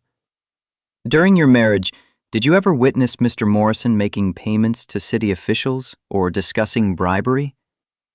No, his business dealings were mostly separate from our personal life. He didn't share much about the specifics of how he closed deals. But you were aware of his ambition, his desire to succeed regardless of obstacles? The question felt like a trap. Claire chose her words carefully. Derek was very ambitious. He believed success was about making the right connections and being willing to do what others wouldn't. I thought he meant working harder, being more strategic. I didn't realize he meant breaking the law. The interview continued for 2 hours. Liu walked through timeline after timeline. When had Derek started discussing Milestone Tower? When had Claire noticed changes in his spending? Had she ever seen documents related to shell companies or unusual financial transactions? By the time Lou finally said they were done, Claire felt wrung out. Ethan stood immediately when she emerged, searching her face. How bad? I don't know. Claire accepted the coffee he'd gotten from the building's cafeteria. I told the truth, that I didn't know about the fraud, that Derek kept his business dealings separate, that I only found out about the environmental falsification through Jessica. Did they say anything about charges against you? No. Lou said I'm not a suspect, just a witness with potential knowledge of Morrison's activities. Claire sipped the terrible coffee, needing the caffeine. But Derek's lawyer is going to paint me as a vindictive ex-wife orchestrating his downfall. You watch. They were proven right 3 hours later when Derek's team held a press conference. Claire watched it on Ethan's laptop, stomach churning. Derek stood flanked by expensive lawyers, looking exhausted but defiant.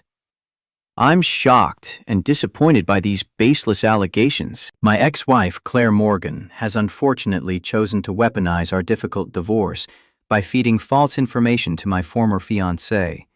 This is a clear case of harassment and defamation, and we will be pursuing all legal remedies. A reporter called out, "What about the environmental reports? The FBI has physical evidence of falsification." Any irregularities in documentation will be shown to be the result of vendor error, not intentional fraud. I've built my career on integrity and excellence. The idea that I would deliberately endanger public safety is not just false, it's offensive. Derek's voice carried conviction, the performance of a wronged man. And for Claire to use her relationship with Ethan Cross to add credibility to these lies is particularly galling. Another reporter, "Are you suggesting Ms. Morgan and Mr. Cross conspired against you?" I'm suggesting that my ex-wife has never accepted the end of our marriage and has seized on this opportunity to damage my reputation. Mr. Cross's involvement, whether knowing or unknowing, adds a level of public attention that turns a personal vendetta into a media circus. Claire muted the laptop, unable to listen to more. He's good, I'll give him that. He's taking the offensive, making himself the victim. The evidence doesn't care about his narrative. Ethan's voice was hard. Lou has forensic documentation of the fraud. Derek can spin whatever story he wants. It won't change the metadata showing when those environmental reports were altered. But Claire knew that in the court of public opinion, evidence often mattered less than the story people wanted to believe. And Derek had always been better at telling stories than acknowledging uncomfortable truths. Her phone rang. Maya, frantic. Please tell me you have a good lawyer, because Derek's team is already planting stories about you being an unstable ex-wife with a grudge. Let them plant whatever they want. Claire was surprised by the steadiness in her own voice. I told the FBI the truth. That's all I can control. The architectural community is buzzing. Some people are supportive, saying it's brave to come forward about fraud, but others... Maya trailed off. Others think I'm trying to destroy Derek out of jealousy, Claire finished. I know. I expected it. After Maya hung up, promising to run interference where she could, Claire stood at Ethan's windows watching the city. Somewhere out there, Derek was plotting his defense. Jessica was probably giving more detailed statements to the FBI, and Claire's professional reputation was being dissected by strangers with opinions but no facts. I want to show you something. Ethan had been working on his laptop, silent and focused. He turned the screen toward her. It was a statement, professionally formatted on cross-text security letterhead. I've been asked to comment on the allegations surrounding Derek Morrison. While I cannot speak to ongoing federal investigations, I can address the personal attacks on Claire Morgan's character. I've known Claire for 4 months. In that time, I've witnessed her professional integrity, her commitment to ethical practice, and her genuine concern for public safety. The suggestion that she would fabricate evidence or manipulate situations for personal gain is inconsistent with everything I've observed. Claire came forward with information about environmental fraud because she's an architect who understands the stakes of building on contaminated land. That's not revenge, that's responsibility. I stand by her completely. Claire read it twice, throat tight. You don't have to do this. Defending me publicly will drag you deeper into the mess. I know. Ethan met her eyes. I'm doing it anyway. Because you deserve someone who stands with you when things get hard, not just when they're easy. The words settled around her like armor. After Derek's years of criticism disguised as concern, of undermining her while claiming to support her, having someone simply stand beside her felt revolutionary. Thank you, her voice cracked, for seeing me, for believing me, for not running when things got complicated. Claire. He pulled her into his arms, solid and warm. You're the least complicated thing in my life. Everything else is just noise. They released the statement an hour later. The response was immediate. Support from some corners, skepticism from others, endless speculation about whether Ethan was being manipulated or was a willing participant in whatever drama people imagined was unfolding.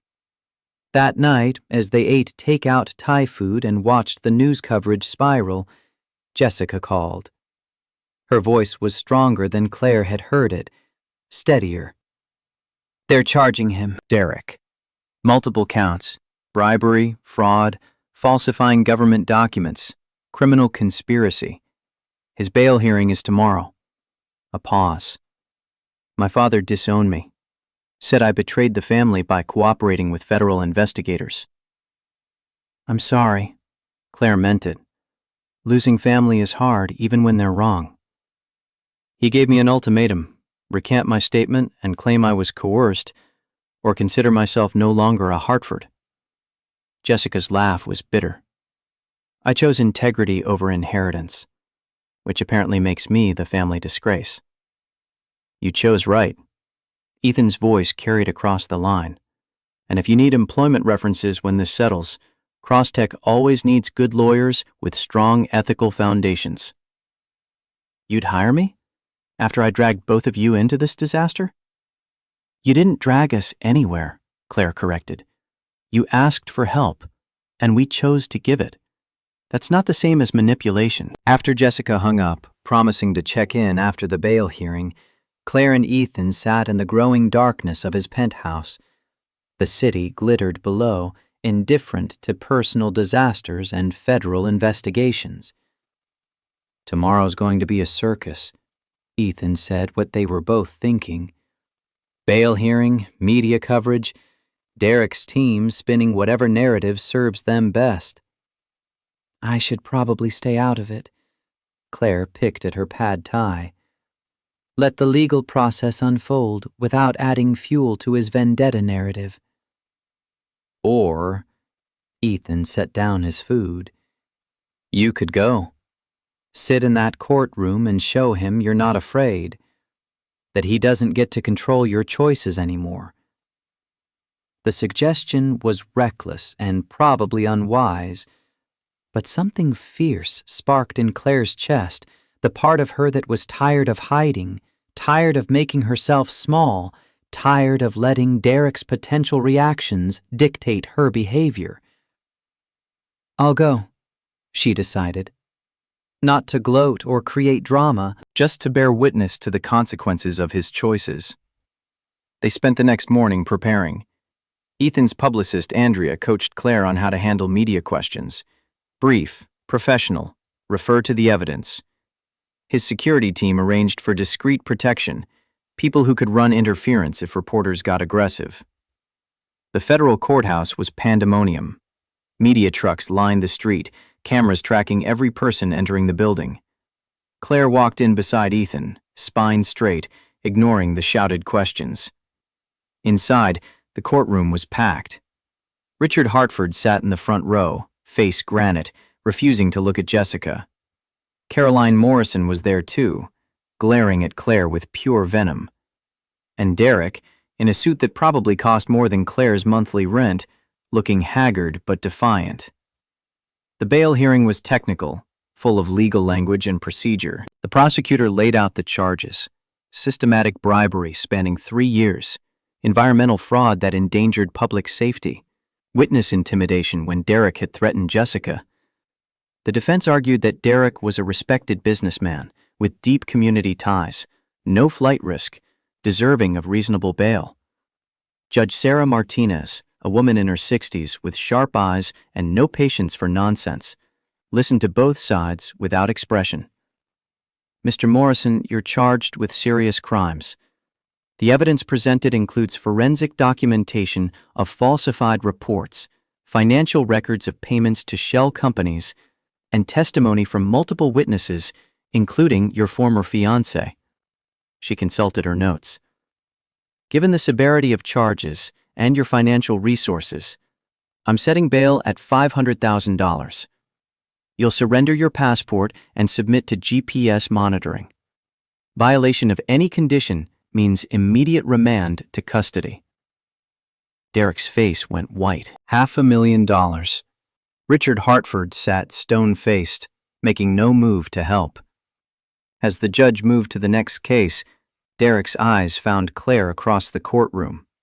The hatred there was pure and venomous, a promise that this wasn't over, that he'd find a way to make her pay. Claire met his gaze steadily. She'd spent 8 years flinching from that look, from his disapproval and rage. Not anymore. Outside the courthouse, Derek's mother intercepted them on the steps. I hope you're satisfied. You've destroyed my son's life over petty revenge. Mrs. Morrison, your son destroyed his own life by committing crimes. Claire kept her voice level, despite wanting to scream. I didn't falsify those environmental reports. I didn't bribe city officials. Derek made those choices. And now he's facing the consequences. You manipulated that poor Hartford girl, filled her head with lies. I told her the truth about what Derek did to me, Claire interrupted. What she chose to do with that information was her decision. Stop trying to make me responsible for your son's actions. Caroline's face contorted with fury. You were never good enough for him. I told him that from the beginning. You're right, Claire cut her off.